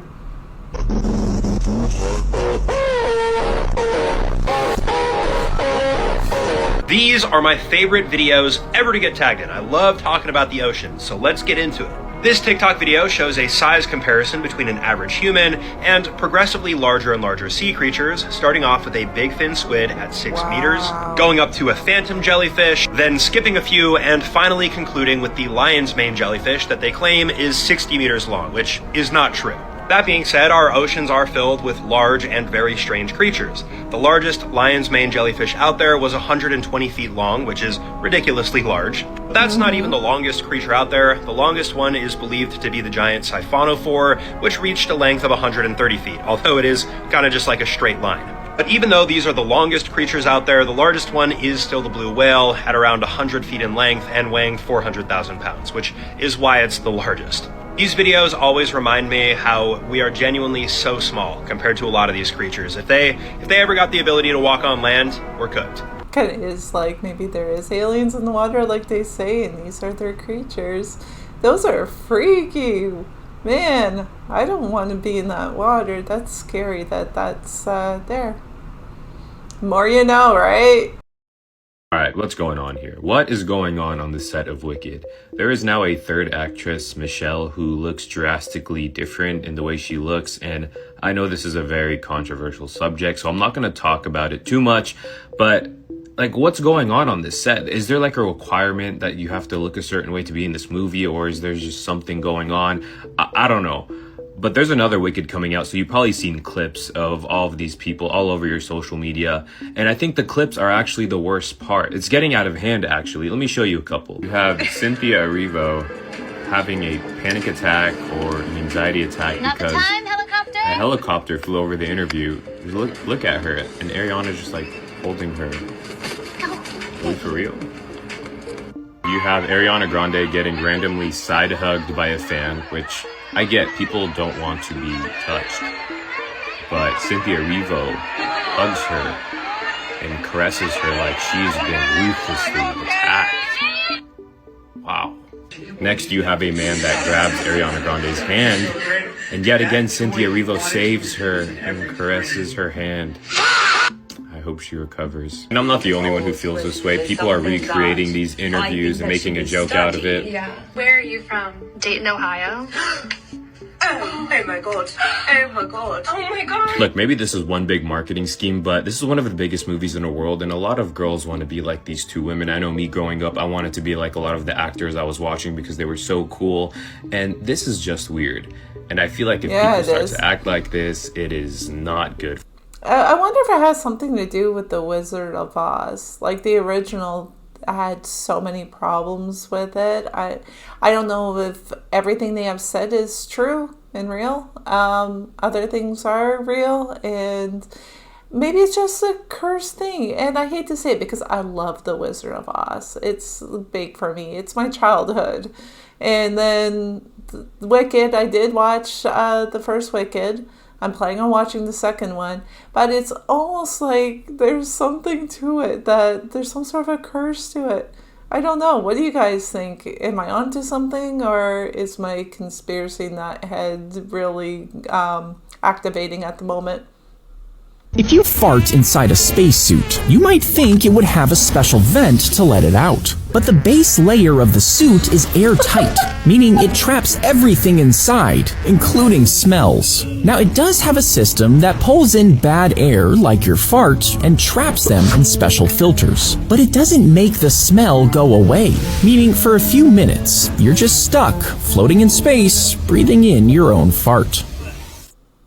Oh, that's miserable. I never thought of that. I'm amazed I haven't thought about that. What happens when you fart and you're in space with a spacesuit on?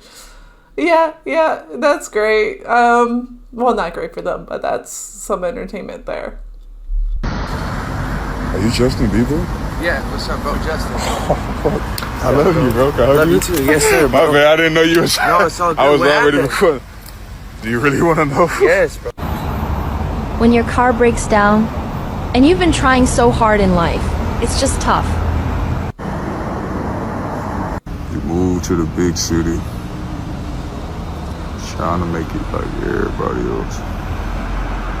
No friends. Rich white girls driving by in their Lamborghinis, and we'll be tripping, but I think Justin Bieber just stopped to help me. I don't know. Are you Justin Bieber? Yeah, what's up, bro? Justin. I love you, bro. Can I hug love you too. Yes, sir, bro. My bad, I didn't know you was. No, it's all good. I was What already happened? recording. Do you really want to know? Yes, bro. Okay, so my life is bro. Tell me, bro. I swear, I'm gonna stop recording. Yeah. My life is crazy. I need Justin Bieber. He gives me the best prayer I've probably ever had. That's crazy. Could you imagine being on the side of the road and some random celebrity comes up to help you? That'd be wild. Wow, he had quite the experience. There's a theory if your phone ever rings in the middle of nowhere with zero service, don't answer it. People say the call isn't coming from this world. There's a terrifying phenomenon hikers have been reporting for years, and it's called a no-service call. And once you hear what it sounds like, you'll never go into the woods alone again. It usually happens miles away from civilization. Deep trails, mountains, national forest, no towers, no signals. Most phones don't even light up out there. But then, out of nowhere, the phone starts ringing. Not a notification, not a glitch, a full-length ringtone. One hiker in Montana said his phone rang 3 times in a row. When he answered it, all he heard was breathing. Slow, deliberate, matched to his own. He covered the microphone. The breathing continued. It wasn't an echo. It wasn't him. It was something listening. But the strangest case come from a man hiking in Alaska. His phone rang with a caller ID he didn't recognize. He answered it and heard himself screaming, not from the past, not from the future, because minutes later he slipped on the ice and fell exactly the way the scream sounded. Some believe the wilderness distorts reality, thins it out, allowing signals from parallel timelines to bleed into ours. But the darkest theory, the call isn't trying to scare you, it's trying to stop you, to warn you, because something on the trail ahead isn't supposed to see you yet. Stay weird. Is that why people disappear in national parks and everything? Maybe that would be an explanation for it. But man, that's scary. I now know not to answer my phone if I'm ever in that situation. I'm not sure I would answer it to begin with. I'd be too scared to answer it. My phone already rings, like ghost notifications, text, not phone ring. But I'll get the text sound almost every day, and there's nothing there. No one has texted me, no messages on social media. It just decides, hey, hello, I'm here. I wonder what that's about. I need someone to explain that one. This is a new eye implant that's giving people back their sight, and it could save your eyesight when you get older. The patients in this trial all had cells at the back of their eye that gradually died because of an age-related disease, causing their vision to look something like this. But doctors implanted this tiny microchip behind their retina. It's only about as thick as a human hair, and it connects to a special pair of glasses with a camera on the front that takes in images and then sends it to the implant and then to a handheld processor that turns what the camera is seeing into a digital image that then gets sent back to the implant and then to the brain, giving people back their sight. Huge if true. If you think there should be more optimistic science and tech stories, follow along. I can't handle anything to do with eyes. Sorry about the face. That really freaked me out, putting something in behind your eye. So one day, this mailman is out on his route delivering the mail. And suddenly, someone rolls up and blam, blam, blam, shoots him. But why? So this story starts with a woman named Devin. And Devin is about 26 during this time, and she's living in Colorado. And Devin has quite a problem. She really, really hates her ex. In fact, she wants him dead. And one day in 2021, she's at the post office where she works as a mail carrier. The problem is, one of her co-workers is actually her ex-boyfriend. This guy, Jason. And Devin and Jason, they don't seem to be getting along. And then, something happens between them at work, and we don't know what because the information isn't public, but whatever happened is bad. And because of this incident, boom, the post office fires Devin. But not a huge deal, because pretty quickly, she gets a job at a different post office in the area. Now, despite that, she can't seem to let things go with Jason, and she starts to get a little stalkery with him. Even though she's been fired from the post office, she somehow gets into the building without permission. I guess she sneaks into this specific area, and she starts going through Jason's stuff. It isn't actually clear what she's looking for. And of course, someone sees her going through Jason's stuff, like rifling through his belongings at the workstation or the locker or whatever postal workers have. But before anyone can confront her about it, she takes off. Now, Devin and Jason weren't just fighting at work. They're also currently fighting in court because they have a kid together. Oh, no. And they're in the middle of a custody battle over him. And she is apparently making co-parenting really hard on Jason. Like she won't give him her new address so that when their son is with her, Jason has no idea where they are. And when it's his turn to take care of the kid, Devin is constantly changing the pickup and drop-off times just to mess with him and make his life harder. Now, I'm not entirely sure why Devin appears to hate Jason so much, but it could be because after they broke up, Jason started dating Devin's younger sister. Her younger sister is this girl, Rosa. Rosa's 19, while Jason is 33. And not only is Jason dating her, but they're actually planning on moving in together. So this is like official. And of course, when Devin finds this out, she is pissed. I mean, how dare he do this to her? She is not about to let this slide. And that is when she runs and tells this guy, AJ. Now, Devin and AJ, they have a thing going on. They're smashing on the regular. I would say that they're in a relationship, but it appears that AJ is already in a relationship. He's actually married to another woman. So I guess Devin is his side chick. Anyway, she tells him that Jason is now dating her younger sister and that they're about to move in together. And I guess AJ is a sympathetic guy because when he hears all this, one of the two of them comes up with the idea for AJ to just shoot Jason. And of course, Devin wants to scare Jason, so the next time she sees him, she tells him like, AJ said he's gonna shoot you. And I'm sure this sends Jason into a panic. I mean, he's just trying to live his life and date his ex-girlfriend's younger sister. He's not trying to get That's shot. all. And I don't know if this is because of this threat or what, but around this time, he petitions the court for primary custody of their son. And this pisses Devin off even more. I mean, she probably thought things couldn't get any worse with Jason, but now he wants to fully take her kid away from her? So she's texting AJ like, can you believe this dude? And I guess he's a straightforward guy, and he's just like, yeah, I think we should kill your sister and Jason. And Devin seems to think that that's actually a good plan. She's like, well, will you help me kill Jason? And AJ's like, all right. So now they're all in on taking out Jason. And Devin and AJ start planning exactly how this is going to go down. So their plan is to wait for Jason to go to work. And once he goes out on his postal route to deliver the mail, AJ is going to follow him. And eventually, when the time is right, he will switch out with Devin, and then she will track him. And when he's at a part of his route where no one is around, she'll walk up to him and she'll shoot him. So some time passes, and it's now the morning that the shooting is supposed to go down. And Devin, she goes to work like normal. She's out delivering the mail. And Jason is on his route too, delivering mail. And AJ is secretly following him. While he follows him, he talks to Devin on the phone, and he gives her a play-by-play as to where Jason is at any given moment. And at some point in the afternoon, Devin decides the time is right, and it's time to kill Jason. So she first heads over to AJ's house to create her alibi. And when she gets there, she puts her scanner down. I guess mail carriers carry a scanner so that the postal service can track them while they work. So she puts it down there. That way, if anyone tries to track her location at the time of the murder, it will say that she was at AJ's house, and she'll just tell everyone that she was there eating lunch. So then she chats with AJ again, and he tells her of Jason's exact location so that she can go assassinate him. And here is where they kind of screw up.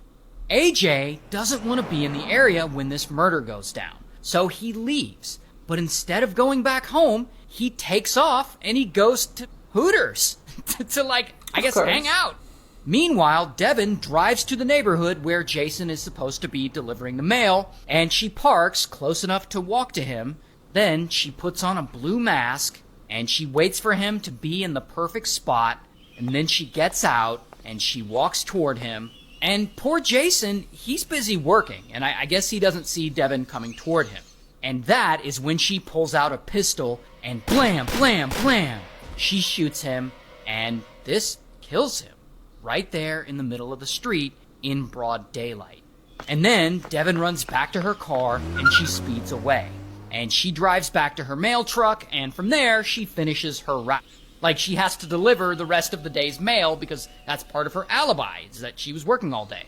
So after she's done with her route, she goes back to the post office and she returns her scanner as if nothing happened. As if she didn't just murder her baby daddy. But no one saw her, there were no immediate witnesses, and no one else knew about the plans. So it seems like Devin and AJ just committed the perfect crime, and they got away with it. Until... Of course, police get involved, and they immediately start investigating. And they go to that neighborhood, and they start asking the houses in the area for any Ring camera footage that they may have. And so they're looking at this footage and they get it and they notice that there's a black Nissan Rogue driving around. And pretty quickly they discover that Jason's jealous ex-girlfriend Devin drives a black Nissan Rogue. And when they find her and question her, she tells them that she was with AJ eating lunch at his house during that time. But that story falls apart when police find security footage of AJ eating at Hooters. And so, bam, police arrest Devin. Here's her mugshot. And also, bam, they arrest AJ too. Here's his mugshot. Jason Schaefer was shot and killed while delivering mail in Longmont. Now, Devin Schreiner is on trial for his murder. And both of them are convicted and AJ sentenced to life. in prison, and Devin is also sentenced to life in prison. Wow, that was quite the story, and what a mess. Oh my word. I mean, you've got a divorced couple. He goes off with her much younger sister, and then she's basically the mistress to a married man. And yeah, that was such a huge mess. But none of that called for murder. Like, just get over it. Talk to your sister. Tell her, hey, look, that's not cool. Don't be dating my ex like that. That's really creepy. That's really gross. But anyways, yeah, that was a way overreaction. And no, they weren't very smart. And I'm glad they weren't very smart because they got caught. Well, it looks like that's all I have for this week for videos. If you enjoyed the content and you've made it this far, hey, why not subscribe? Press that bell for any notifications in the future. Comment, leave suggestions, submit a video if you would like me to react to it. We'll include it in our next video. Other than that, I hope you guys have a great weekend, and I will see you next Friday.